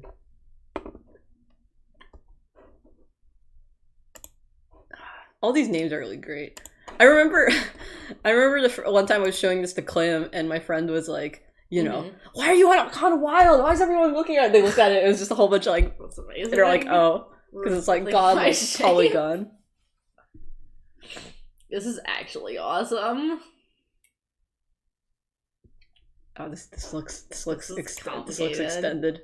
Yeah, I think it is male and female. That's okay. The. Anyways, man. I know what all of them are. I don't know what's up with C. Oh yeah. Linstra says it's F for female. Yeah. Yeah. Dude, what's up with the C thing then? I think I've seen a lot of C's that are also in parentheses. I'm definitely not putting like actual Gone Wild on. Because anyone says saying that we should do that. No, but like looking to figure out what it is. Yeah, would require. That's why I'm asking the handy dandy stream who may be in places where they can look at Gone Wild and report back with this information without everyone having to look at Gone Wild. Oh, C is couple, apparently. Oh, okay. There we go. That makes sense. Oh, man. Wonderful. People do couple porn? Yeah, totally. I guess I just don't... That's like a thing a lot of couples do. Okay. Man, people... people do things that they want to do. I'm glad for them. Yeah. Yeah. I mean, like, I think that's like how most, like, indie porn that has two people in it gets made, is that, like, couples are like, yo, let's, like, a thing that would be hot is to, like, do some stuff and film it, right? I guess. Like, most indie porn isn't just, like, random people being like, I'm gonna find another person to be a porn No, actor with me. I understand that part. I understand that part. I'm just, like, I'm still really confused about, like, you know, why would you post things on Gone Wild in the first place? Beyond that, it's like, you know, exhibitionism is a fetish. Yeah. Right? But I think exhibitionism doesn't stop being a fetish when people have partners, right? Like, if That's you and fair. your partner are both exhibitionists, and, like, you're gonna post for, like, the same reasons that, like... That's fair. Like, it's not like everyone who's posting Gone Wild is just doing it because they're, like, alone and horny. Like, some people are, maybe, but... There was an interesting Vice article where they, like, just interviewed a bunch of people. But it was... Yeah, I read that. Yeah, so it was mostly... It was all women, so I didn't even know there was, like, dudes posting their pictures up there. And I also didn't know there were couples, so... Yeah. Couples are, like, 80% of new videos, so... Well, okay. More learn. interesting. Yeah. I mean, I guess then that's nice that there's, like, this kind of, like, approved environment to, like, show off your indie porn. Yeah, I don't know. Yeah, people do what people want to do, I guess. Yeah. Man.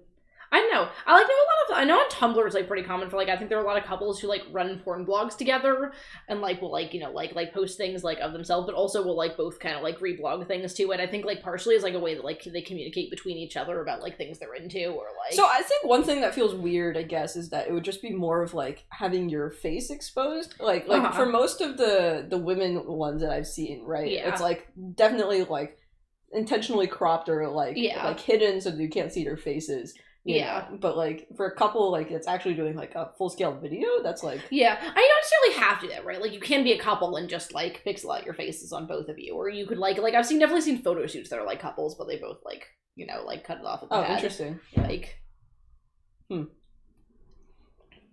oh man! All right, this became porn stream now. That's literally what it was gonna be when we were gonna stream Twine. It didn't change. Yeah.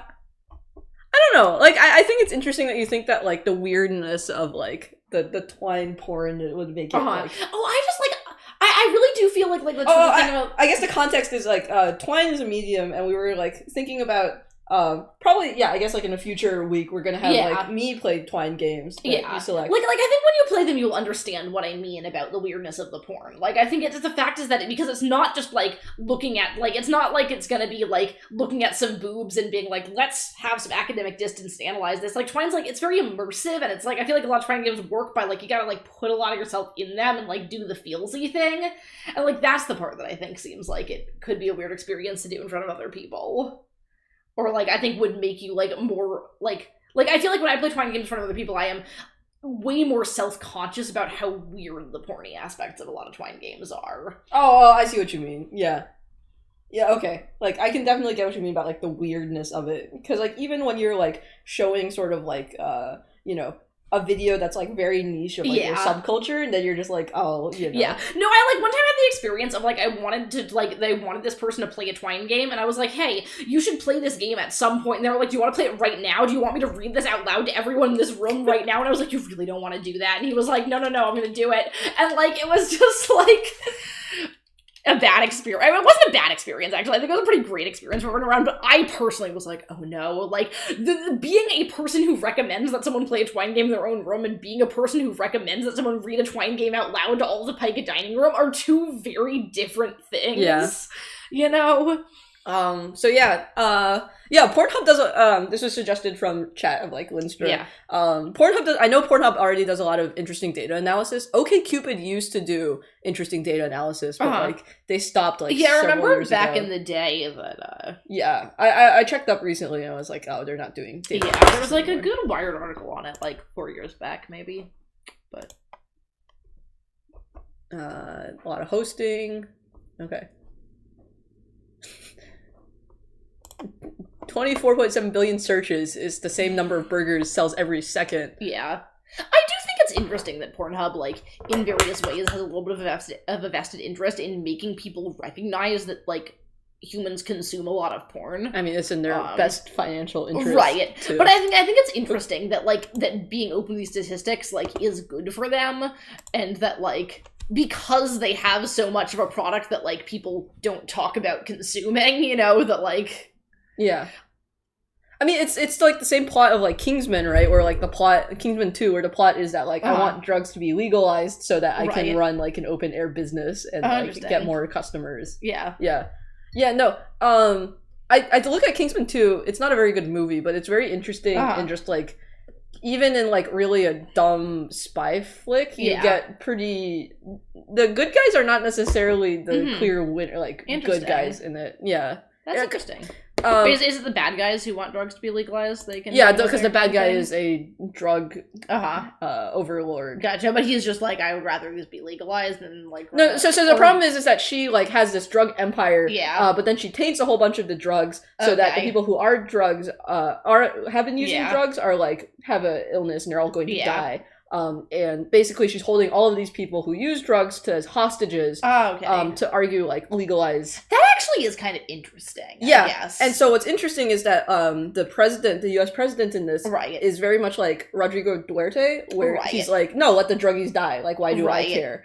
And then another one of the people so like the good guys are fighting because like some of their friends are on drugs and stuff, and so they're fighting for that, but they're also fighting for like we probably shouldn't let like this many people die. Right. I also think it's kind of interesting, like if you kind of think of it as a phrasing of like maybe like if the villain isn't like representing any particular organization, but the villain's representing a little bit just kind of like the status quo. Like the fact of the matter is like with drugs not being legalized, street drugs are not super safe, and there are people who like, you know, even though the person making the drugs not safe is the big crime overlord. Yeah, but it's sort of interesting. I think you can kind of think of it like in sort of like, you know, like in real life, obviously there's no like particular plot where someone was making 100% safe drugs and then like gave everyone poison drugs to do this thing, but it is true that like a kind of like the situation in the world that a little bit holds those things hostage, that like there are a lot of people who like do have like sicknesses because of drugs, that which would probably be less of a case if drugs were legalized and more standardized, regardless of like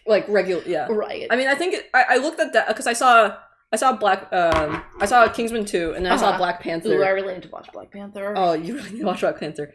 And then like I was just amazed by it because like, you know, sort of back to back, I'd seen two movies which like had very nuanced villains. Yeah. And like it wasn't clear immediately. Yeah. That their point was right or wrong. Interesting. Yeah. Yeah, I wasn't going to see Crazy Rich Asians, but you're convinced. Like, none of the think pieces were doing it for me. I was like, you know, like crud. These arguments about Asian representation are pretty like not like because it's a bunch of Singapore. It's about rich Singaporeans. I'm not Singaporean. If I really want to see like Asians in film, like the Asian cinema is like really good, and I don't really care about like if Hollywood puts it. Yeah. But Yura finally convinced me to go see it, and that like one there were like a ton of references that like she's Korean, and her Chinese American friend like laughed at, and like none of the white people got. And also, like really viscerally feeling, like, elements of the Asian American experience in particular. And so, like, none of the think pieces I read were, like, motivating me to go see it. But, like, those two things, it was like, okay, cool. I trust you enough to look at this. But, all right. I feel like I don't want just, like, numbers. I want, like, breakdowns, right? Yeah, there is, like, the search stuff is the... Okay. Like, lesbian... Porn for women? What? The top trending search? Huh. Mm-hmm. Rick and Morty Oh porn my parodies. god. The passing fascination was... That's amazing.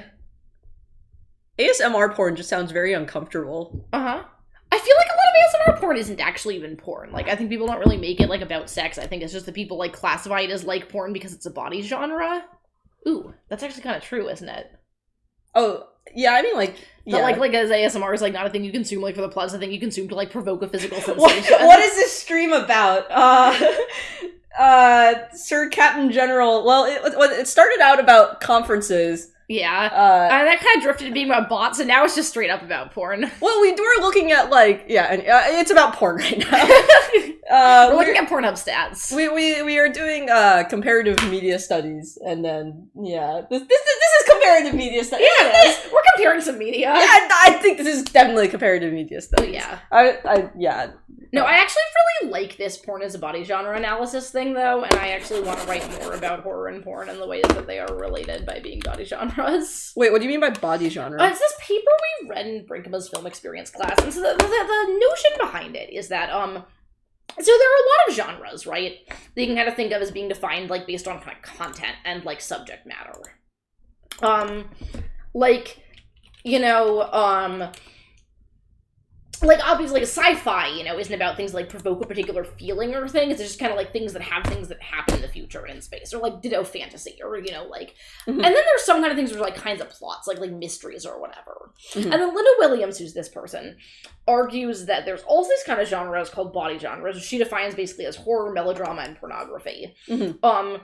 And some people also put comedy in there, which are these genres which are, like, not really about a particular kind of plot or particular kind of content, but they're about evoking a particular response in the reader. And the thing that particularly makes her call them body genres is the notion that, like, they're actually supposed to make physical reactions happen. Like, it's not just you have an emotion, right? But it's like, when you watch a horror movie, like, your pulse gets faster, and, like, you might actually jump in your seat about a thing. Like, you might even vomit in a theater or whatever, right? And, like, when you watch, like, a melodrama, like, you're going to cry. And, like, when you watch a comedy, you're going to laugh. And when you watch porn, like, it's going to make you physically aroused. Mm-hmm. And so I was interested, like, these kind of genres are interesting because in some ways, like, it's, you know, like, it's less about, like, plot and more about a kind of, like, particular sort of, like, relationship between, like, a kind of, like, particular sort of imagery and you as a physical being. Mm-hmm. Like, I kind of, like, found this very interesting for talking about horror in general, because I've often thought that, like, one thing that's really kind of fun about horror from an analysis point of view is how much horror is this kind of genre, which is sort of about, like, this, like, very narrow goal of just freak people out, right? And, like, how, like, the jump scare is such, like, an interesting kind of, like, you know, kind of media as machine for delivering feelings kind of construction of, like... I mean, that's why Brinkema is really looking at, like, film as a vehicle for affect. Right. Whereas you'd be hard-pressed to say, like, Diana Henderson is doing, like, you know, Shakespeare as a vehicle for something. Right. Yeah. And so I found this interesting because I had for a while been kind of feeling like there was a thing that was kind of in common about kind of horror and porn, and then I found this paper and was like, oh shit. Mm-hmm. Sympathy, or, yeah. Okay. Then she later in this paper goes on to talk about all this weird Freudian stuff and, like, classifying all the body genres based on Freudian theory, and I think that stuff's kind of like, why? I feel like I got some good quotes from you out of that stuff. Yeah. Yeah. Oh yeah, I definitely sent those over. That was when I was still on Zephyr. Yeah. Sir Captain General brings up Rule 34, which also kind of brings up, like, you know, the prefixing, the suffixing of, like, earth porn. Yeah. You know, like, so do those suddenly become body genres when framed in that context? Mm-hmm. I mean, I'm not sure that's, like, really, like, I feel like earth porn and, like, I don't know, like, writing porn or whatever, like, I'm not sure I read those particularly literal, right? Like, I feel like people often saying kind of just be like, I like this, and it's funny to say you like a thing in the same way that you like porn. Like, I feel like the ASMR things, there maybe is actually a little bit of a kind of link across the ASMR, right? That I think that, like for some stuff, like a calligraphy porn, like, I think for some people, calligraphy porn is actually a thing that is a little bit, like, physical response inducing, and people actually do have, like, an ASMR kind of reaction to that. Huh. And I think that, like, that's, like, and I think this is why people kind of, like, often, like, analogize ASMR things in porn, is this kind of notion of, like, this makes a pleasant physical sensation happen to me, despite the fact that, like, it's just media. Huh. That's, I guess, also one of the interesting kind of points she makes about the whole body genres thing, is this kind of idea of, like, the body genres are maybe kind of, like, often seen as more threatening than other media, because it's, like, media shouldn't be able to, like, physically do stuff to you, right? Like, it's, like, usually where, like, media is contained and whatever, but it's, like, if media can, like, physically affect your body, there's, like, something a little bit metaleptic feeling about that. I mean, I'm not sure about that, right? But, like, I think it's partly, like the immersion experience, Yeah. right? So, like, I think if you're reading a scary book, you wouldn't be expected to be like, you know, whereas, like, for video games, movies, like, those kinds of things. Yeah, though I think that, like, a scary book, like, it might make your skin crawl. Like, it might, like, give you goosebumps. Okay. Like, I feel like there are a few That's reaction true. things that are more than just the, kind of reaction. That is true. Like, when I was reading Sandman, and, there's, like, a serial killer in there who's, like, right. eyes are mouths. Oh, that guy! I hate don't like that guy. Yeah. Dude, I one time saw someone do a burlesque act as that guy. How do you... Did they have, like, eye patches? With They just had they just had, like, the glasses, but then they had underwear with eyes on the butt. It's uncomfortable. Yeah, It's uncomfortable. yeah, we don't want to think about that, you know. But no, shouldn't it be mouths? ooh, Should have been mouths. no, because it's like that's where his eyes are, because they're on the butt. It's uncomfortable. I don't think that's correct. I don't think that's correct. I think it should have been mouths. Yeah. And why would he have mouths on his butt? Because he already has mouths for his eyes. That's frightening. That's a point! It's not like, oh, your eyes need to go somewhere. No, the point is his eyes aren't. Anyways. Okay, Right. So it's like, if he had eyes on his butt, the eyes on his butt would be mouths by the logic of all of his eyes are mouths. Is that what you're saying? Yes, that is what I'm saying. Okay. Goodness. Alright. You know, lesbians continue to be Yeah. straight people's fantasies. Good to know, I guess. Overwatch? That's Really? a lot. Wait, where's... That's gone down by 2. Overwatch is still bigger than Big Ass, though. I'm, Let's like, just take a moment to think about that. I'm kind of uncomfortable with, like, Yeah. right? Like, so I guess Ebony is probably, like, coded black. Yeah, I think that's 100%. But then all the other ones are, like, Asian, which is uncomfortable. Yeah. Why are they only quoting this one person? Could they only get one person to, Maybe. yeah. Virtual reality porn is, like, very uncomfortable. So Sir Captain General says horror movies shouldn't be scary, they should be shocking and terrifying. I disagree with that, because there's definitely, like, you know, like, a creeping horror, and, like, that's not... Like, I think, I agree that scary is, like, an overloaded term, but, like, shocking or terrifying, I think, doesn't capture, I guess like, I'm sort of, creeping. like, confused by, like, what do you mean by scary? Like, is scary, like, an intensifier? Like, that terrifying is more scary than scary? Or are you using scary to mean, like, kind of, like, creepy or suspenseful, or kind of, like, not the set of, like, jump scare type emotions, but, like, the set of, like, uncanny type emotions? Yeah, I'll wait for a response. But people pointing out that, cheerleaders moved up by 366 slots. Frightening. Up for some reason. Wow. Twitch streamers! Oh my god! Stop, it's too big. Like, oh my god. French, I guess maybe for French. ASMR. Why is naked girls twerking? I mean... Goodness. But, like, why is that now? I also appreciate, like, explicitly, like, Korean blowjobs, you know, not just blowjobs, or, like, Korean blowjobs. What is this? What? I'm also curious about the fact that people are searching for uncensored hentai means that people are running into censored hentai on Pornhub. Wait, I mean, that's, like, common. Yeah. Like, you know, Okay. Japan has, Gotcha. Japan, like, that's the one thing, it's octopuses instead of penises. Yeah. And also, like, if it's directly insertion, Right. it has to be pixelated. Oh, right, there's, like, that thing where you can get away with it if you just don't draw the genitals, but you can draw, like, white areas in the exact, shape and size of the genitals. And then like, just, you like, just don't draw pixelate them. it. No, you Yeah. don't even have to pixelate it. You can literally just, like, not draw them, but it's like, everybody knows that white space that's exactly the same shape and size as a dick is a dick, right? Like, you didn't not draw a dick, you just drew the negative space of a dick, which is a dick.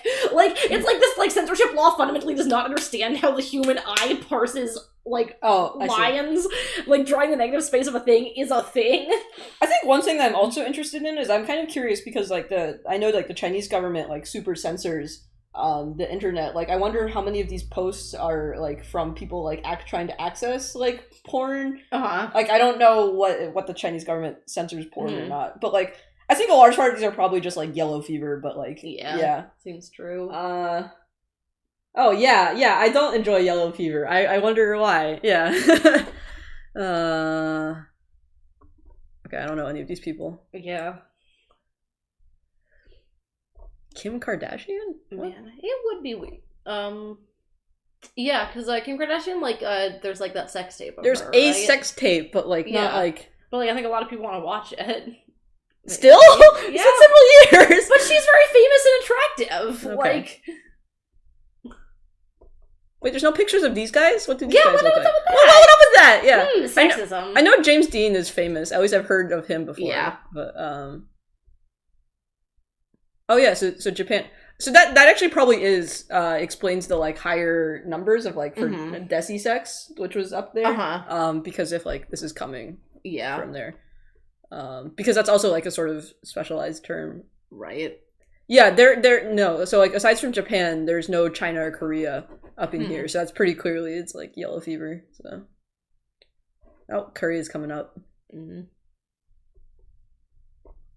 Oh, this one's pretty funny. Okay. Yeah. Canada. Kim Kardashian is a whole genre, apparently.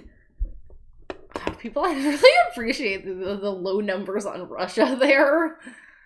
So the thing that I appreciate is just like, I guess like I don't know, like people aren't there of like, oh yeah, I'm gonna watch porn, you know, like it's just like I'm just here to do my business and leave. Yeah.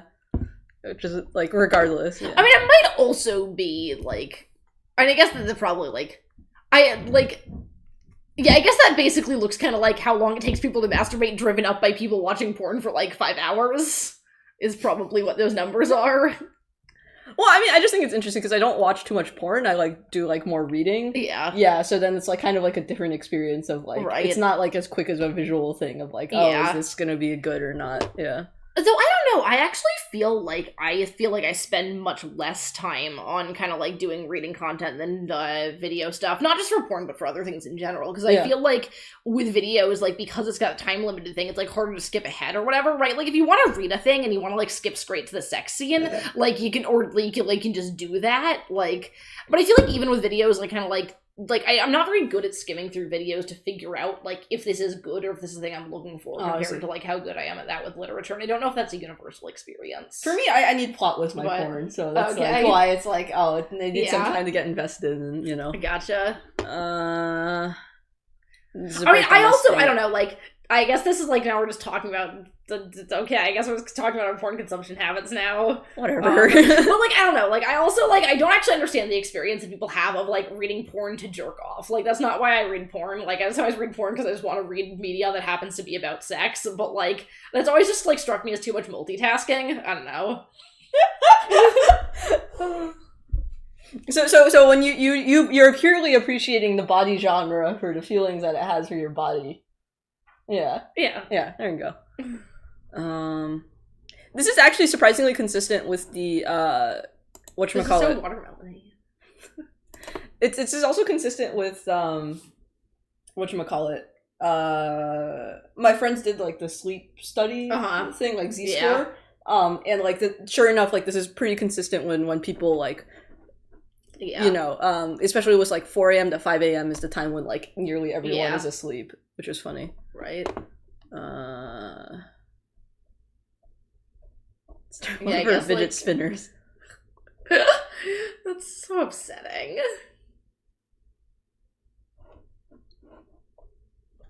New fidget spinners. Wait, sorry, can you scroll up for a sec? Yeah.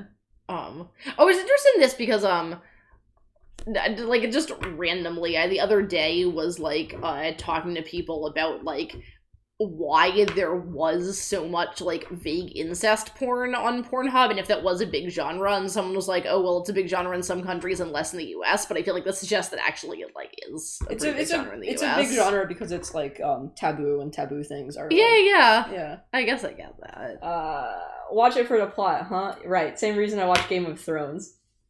Well, like I don't really watch like mainstream porn. I like read more erotica. Yeah. I also feel like there's a difference between watching a thing for the plot and requiring the plot in order to make the rest of the experience worth it, right? Yeah. Like the main reason I don't watch like I don't go to Pornhub for example, is that like even if they're like actors or even if they're like people who are doing amateur porn and like subbing to r/Gone Wild, I still like see it as like, you know, these are real people, they have like a life and family and like have like motivations outside of it, whereas like if I'm just reading a story that someone No, I for wrote, sure also feel that way about visual porn, is I definitely feel like it's way too much information.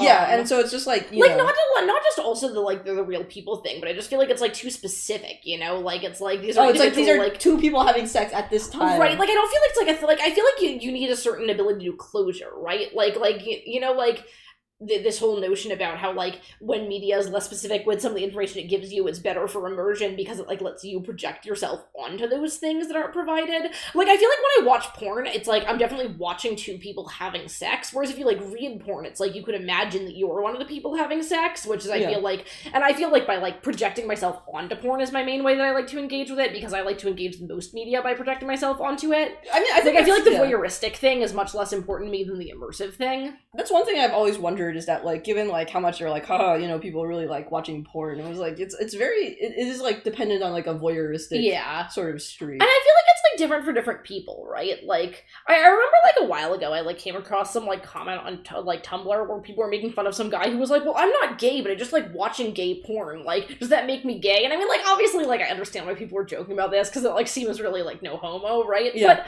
I also totally feel like that actually, like, I could totally imagine how, like, a straight person who is more into the immersive experience rather than the, like, voyeuristic experience, like, might really like watching gay porn. Like, I know, like, a lot of why, like, I like watching lesbian porn is, like, not just because, like, I think women are hot. Like, I mean, I do, but, like, I definitely feel like a big part of it is that, like, when I'm watching lesbian porn, I feel like I can, like, project myself onto, like, either person. Whereas, like, I feel like if I'm, like, watching, like, straight porn, it's, like, I kind of default to projecting myself onto, like, the female one. And I think sometimes I want, like, that flexibility to, like, experience this, like, you know. So let's see. So then some people, so people ask, when you say that you read porn, do you literally find porn to read, or do you read stuff that happens to be porn? Because the amount of times I've read bad fan fiction and then whoops, there's some weird shit is insane. I actually had to do that for work the other day, you know. What does that mean? You gotta explain that. It means that I work at a fan analysis company now, and so something that I sometimes do is have to read through a bunch of fan fiction to learn about what people in the fandom are into about the work, and the other day this meant going through the entire AO3 tag for the past couple months, including just reading a lot of smut fic. So... What company are you working for? This company called Chaotic Good Studios. It sounds like some nerd shit It right is there. nerd shit. Let's see here. Oh my god, he was searching cuckold. Why kids? Wait, it's a really common fetish. Yeah, okay. That's why it got turned into like a, you know, alt-right stuff. So hentai for it seems almost like a stereotype. Who's searching the most at Asian? It's like over here. Oh, that's interesting. Huh. Teen, 18 plus. what a cop out. God. There's Pornhub gay? What? Oh, come on! Yeah. That's regrettable. Rude. Why kids? And, like, I do understand that those are, like, pretty different in terms, like I can imagine it's, like, people being, like, you know, like, gay porn is a very different thing from lesbian porn, but I still feel like... Yeah. Why you... Okay. But also, who is registering on Pornhub? The anonymized data provide... Whoa! Whoa! Okay, that's interesting. Oh, they want the Scandinavians want to see Scandinavia. Okay, but then I want to go down to this men and women thing again. Yeah. So it looks like Denmark is school, and Sweden or Norway is lesbian, and Sweden is also you kids school. are. Wait, I think that's anal. Is it? Yeah. I think it's the other blue. I think it's the anal blue. Okay. I don't even know where the school blue is on this map. I think it's just Iceland. Can-I is a little shocked. Is school a category? School is a category. I'm not sure what blue this is. Oh well. I definitely think the Iceland is the school and the other ones are the anal. Can we expand pick? Still not super helpful. Totally the anal. Come on. Okay. Let's see. Blah blah blah. Oh, Okay. okay. This That's is all. because I was thinking like, who registers on Pornhub Yeah. and like puts their correct gender down, right? But like, can someone inform me what happens in school porn? Yeah, you like watch like two like academic kids talk about the media. On the couch. Man. Unreasonable. This is creepy. I also don't believe this as much because Yeah, I feel like they're making a lot of those like I feel like the sorts of things that people search on Pornhub is like exactly the kind of things they get those sort of analytics from if people don't give that information to Google. right, and because So, like, also stuff it's like just like it's just telling you female performing people search for female performing things, which is like yeah, because hot like take. yeah, because like I turned off all the advertising settings to track me, but like it's because I like video games and stuff. It's Right. like 18 to 35 male, and it's like whatever. So I don't buy this. I am still kind of curious to see what it says though, even if I mean like lesbian Yeah. stuff. seems true. I mean, I don't know. It's interesting to me if women are looking more for lesbian things.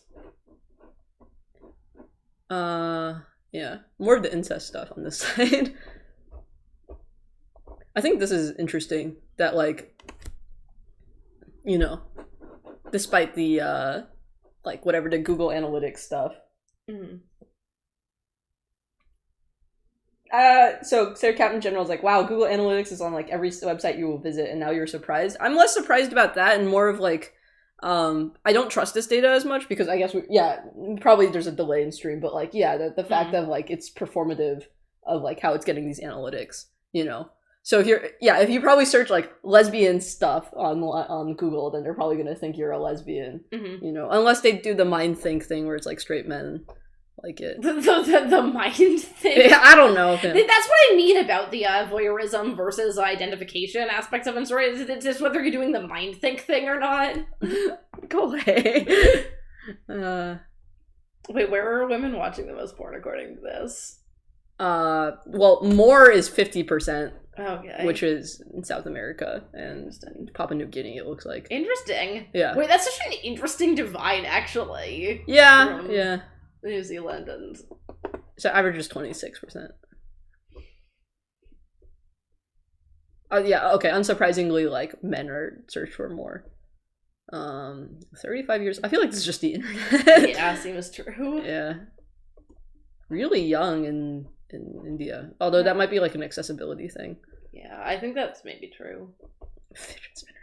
Can I die? Wait, who is searching for fidget spinners? The 18 to 24 It's year olds. actually the two. Oh, no, the 25 to 34 year olds too. Oh my fucking god, 25 to 34-year-olds. They might just paint, might just paint Greenland the same color as Denmark. Because like, I'd be a little surprised if they have that I breakdown. appreciate that these are almost the same, except for that, like, it's the 18 to 24-year-olds like Overwatch and 25 to 34-year-olds like massages. I think that's the Also, best. Twitch streamers? Oh my god. Twitch stream. Man. Porn for women. Naked twerking. Do 55 to 64-year-olds even know? I think that's probably why they're looking for that, actually, is I feel like they've just heard the word twerking and they're like, that's related to sex. That's what the kids these days like. But That's naked. related. But naked. Ooh, yeah. God. It's interesting people don't stop looking for mom. That is actually interesting that a lot of, like, granny porn searches are just coming from, like, people who actually are old, though, and why, guys? What does this even mean? Why is this quote here? Explain how this is related. In his 1964 book, Understanding Media, philosopher Marshall McLuhan famously proposed that the medium is the message. Right, but, like, why is this quote here? I'm surprised it's not the medium is the massage, and what comes up a lot? Massages. Yeah. No, what is this? Your way of saying that is really good. It's probably just because the average age in India is so low. Oh, they didn't color Greenland differently, so... Okay, apparently they have Greenland stats. Oh. Can I? God damn it, actually CMS stream! Yes, we were on topic! It brought us back! Thank you, Pornhub! No, we were on topic this entire time! We knew this was coming up! Yes. What the crap is this doing here? I love that it doesn't explain why that's related. The medium in which content is consumed is often as noteworthy as the content it carries. Fine. the types of devices on which porn is studied, and then so smartphones and tablets have become. I just don't think that's what Marshall McLuhan meant by that quote, you know? Because they just do stats, and they're not doing any breakdown of, like, how the medium is different that contains the message. Right. Honestly, if this was a... Pornhub stats, the medium is the message, you know, and just, like, unpacking this relationship between the smartphone. God.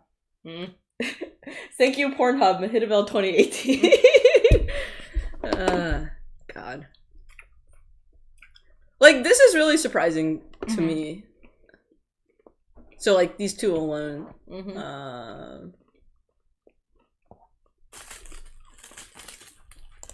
So, like, what's her face? Brinkema has something interesting to say about, like, you know, like, the medium of, like, going to a movie theater and really sitting down in a darkened theater with other people, like, experiencing this content that's sort of erased, especially as you're going to the smaller screens.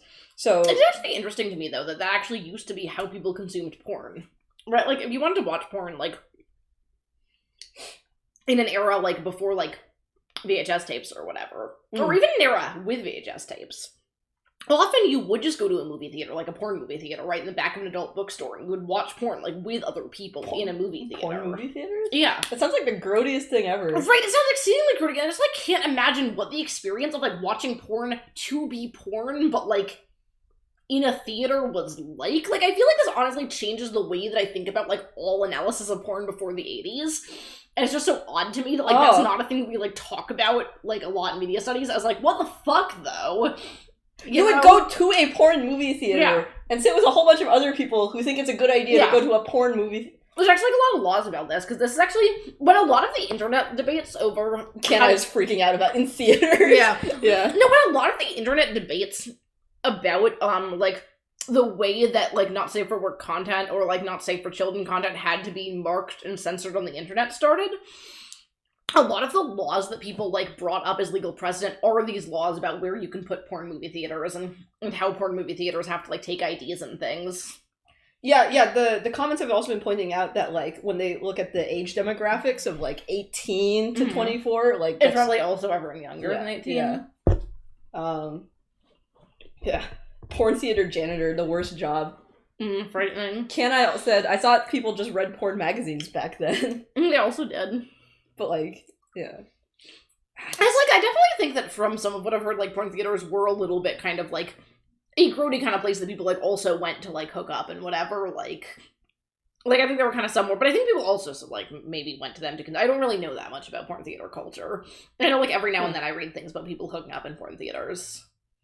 That's, like, that, like, severely changes the dynamic, and also kind of, like, also makes more sense, the arguments of, like, you know, porn is corrupting our youths, right? Like, because, like, they're going to a place. Like, there's definitely, like, going to a place specifically to watch porn. Yeah. Though I think people say that about, like, porn magazines, too, so I think people would say it regardless. Sure. I don't know, it just... Yeah, there's something, like, viscerally... Like, yeah, but definitely when you think about porn as being a kind of thing where, like, a physical, like, porn theater would come into your neighborhood, and, like, you could be like, we don't want that crap here, you know? Oh, man. Oh my god. This is funny. I assume, is this just desktop?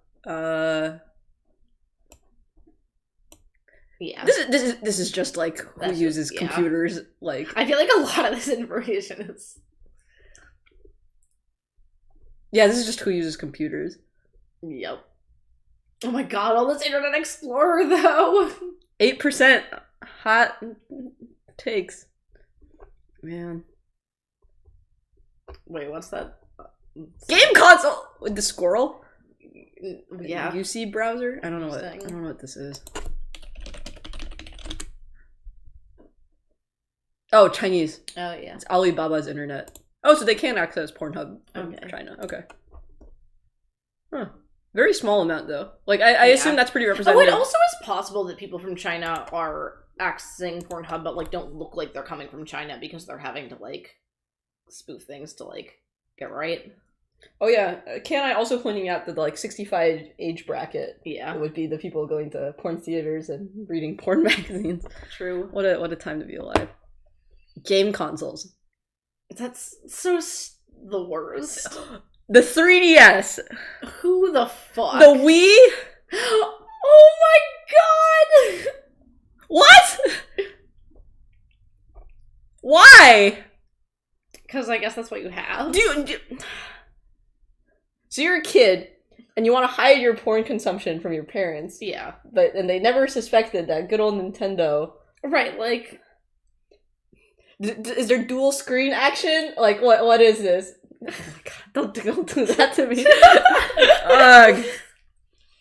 The 3DS has gone up nearly twice as much. The Wii's gone down, maybe because the Wii is out. Maybe all those adults who just bought a 3DS for that one Pokemon game are now regretting it and trying to figure out other things they can use it for.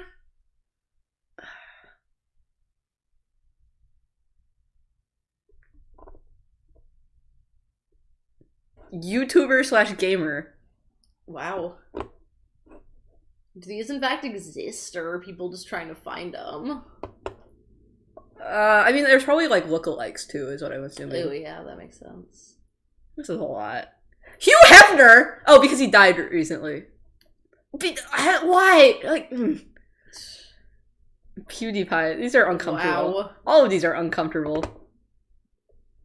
Pornhub Aria, social media personality.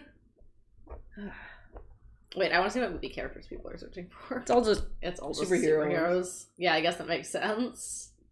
Can I say, the 65 plus is more the 11% still using Internet Explorer. Oh man, I bought a Wii for the porn. 3DS 3D porn. 3DS 3D porn. I'm thinking. I'm clearly not thinking enough. Alright, look at all these Overwatch. Wow. Oh my god, good to know Lara Croft's still on this list, I guess. You know. Oh, there was a game recently. Oh, okay. Yeah. Oh my god. I'm not gonna make this stream also about the Overwatch porn thing that I've been on about, but... Wait, now I'm curious. Oh, have you come across this r/heel sluts thing? There's apparently, like, entire, BDSM community of people who, play Overwatch to be kinky about, tank-healer relationships. I thought that was just a meme. No, it's, a real thing. Oh, no. It's, there are actual, Discord servers where people do this shit. Wait, what? Wait. Chat's freaking out. I don't know what's going on. Wait, where is this? The best meme. The heel sluts. Oh, okay. Is it actually, It's, actually, yeah, you're gonna find some Overwatch porn. Just, be prepared for that. It might be oh, no, it is this. Okay. Wait, heel slut is just a... Oh, okay. Wait, this is definitely, a term for if you go and, heal your partner up a bunch. Yeah, but it's, also a thing. It's for actual a thing. Right, this isn't a joke subreddit. This is a lot. This is porn. There's actual porn. This is uncomfortable. Oh my god. No, it's just that every time that anyone writes any one of those papers that are constantly coming out of the CMS department of MIT about, gender relations in Overwatch, I'm always like, this is uncomfortable. We're not gonna talk. Well, because especially because you can also have a pocket support, right? Yeah. Specifically pay someone. To. No, I mean, I just think it's it has really interesting also with regards to kind of player 2 girlfriend roles and whatever. I feel like it's very much tied up in that stuff about the notion of healers as a kind of secondary role that you have for your female SO to play with you and heal you while you go and do the real gaming stuff, and people kind of codifying that as a BDSM role. Uncomfortable. Literally, why did there need to be an Eclipse meme there? Hey, do you remember 2017? I don't know why these countries weren't in the country roundup, but here we are. Why was there such a big jump? Thanks, Montenegro. Montenegrins only want that Serbian porn, you hear? Oh my god! Okay. Hey, they also want foot jobs. What does Luxembourg want? Thanks, Luxembourg. Wait, they want VR. Luxembourg is... Wait, sorry, go up a bit. I think the bottom of Luxembourg, the German smoking, and then vor. And then I think that was really... I learned some things about Luxembourg there. The state of Kansas alone ranks 31st among U.S. states. Never mind. I don't know why we're... Probably just because people think Kansas is funny, which, Okay. like, they're not wrong. Okay, that was...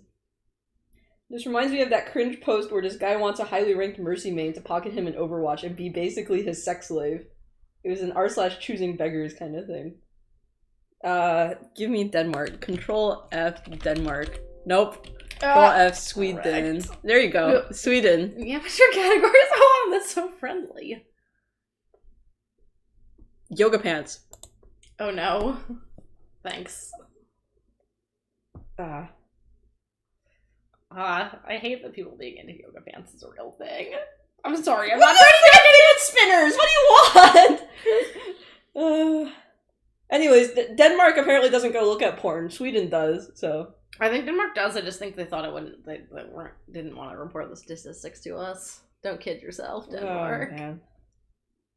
Alright, well, any closing words for the stream, I guess? Should probably end on a safe for work image. Yeah, or something. Yeah. This is wholesome. That's a good image. Yeah. Yeah, well, that sure went where it did, guys.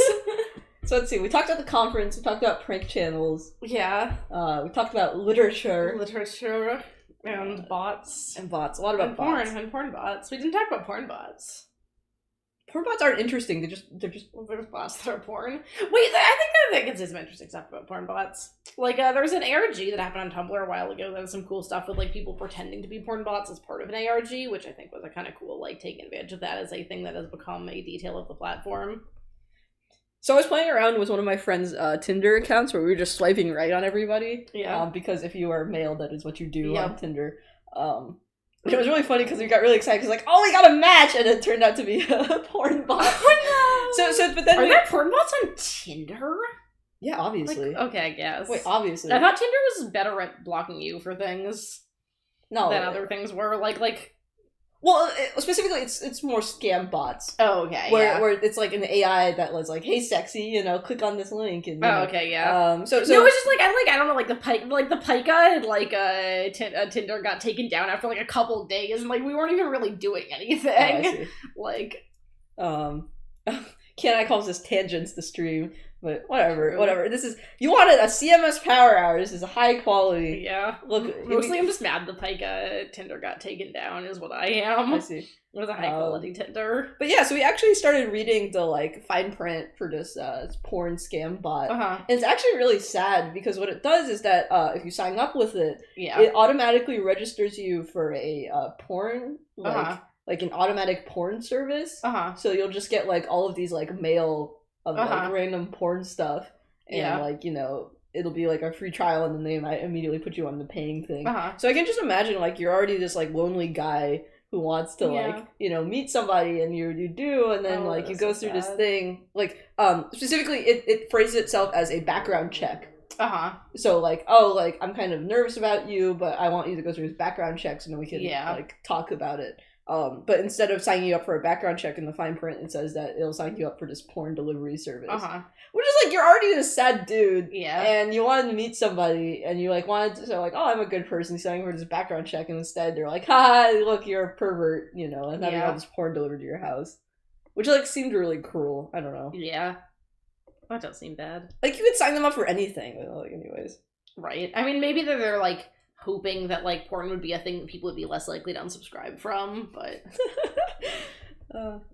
This is a very powerful hour. like to be fair, if like I had porn delivered to my house, like I feel like I'd have a hard time unsubscribing from the random I would just be like, man, who's sending me free porn? And then like and then realizing your credit card gets charged. yeah. It's not free porn. Yeah, I know. But I mean, like, people send Sports Illustrated to Pike all the time. Like, BPTS on Facebook. Alright, this is probably the last tangent. I don't know what this is. yeah. If this is some porn, I'm gonna grump. I don't know what this is. I don't know what this is. Boosting performance tuning solutions? I don't know what this is. I don't know what this is. Boston Playwrights Theater. There we go. Wow, amazing. Yep. Man. Alright. Yeah, any thoughts for next week? Boss on Facebook.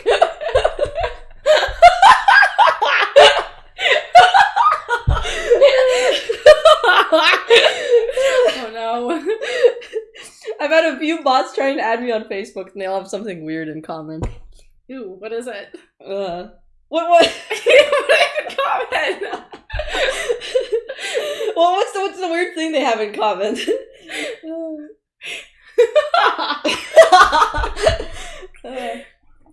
What do you want to do for next time? So I would actually be down for doing the twine thing, as I think I have confirmed that we can just talk about porn for the 2 hours. Oh, you don't know if Uncle Bezos is gonna shut us down. Oh my god. Yeah, we don't get shut down by Uncle Bezos by next week. Do you want to do twine games? And you want to actually try to do this on Beneath Flow's thing, and then also I'll, like, throw some Porpentine games or something your way? Yeah, you should just compile it. Yeah. Yeah.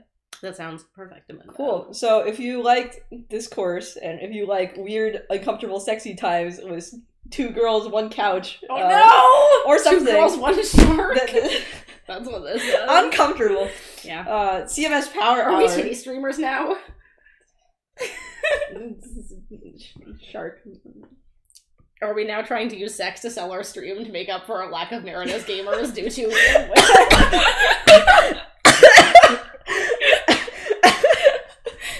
Actually dying right now.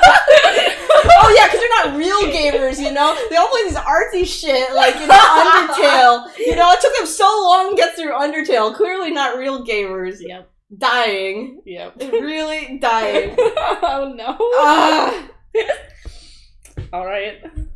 Oh, this is really creepy. What? So there's bots on Facebook. All of their accounts are basically Filipino kids that had their accounts taken from them. If you scroll down their history, you just see old profile pictures of young boys. Yeah. That's pretty creepy. Weird. Oh, man.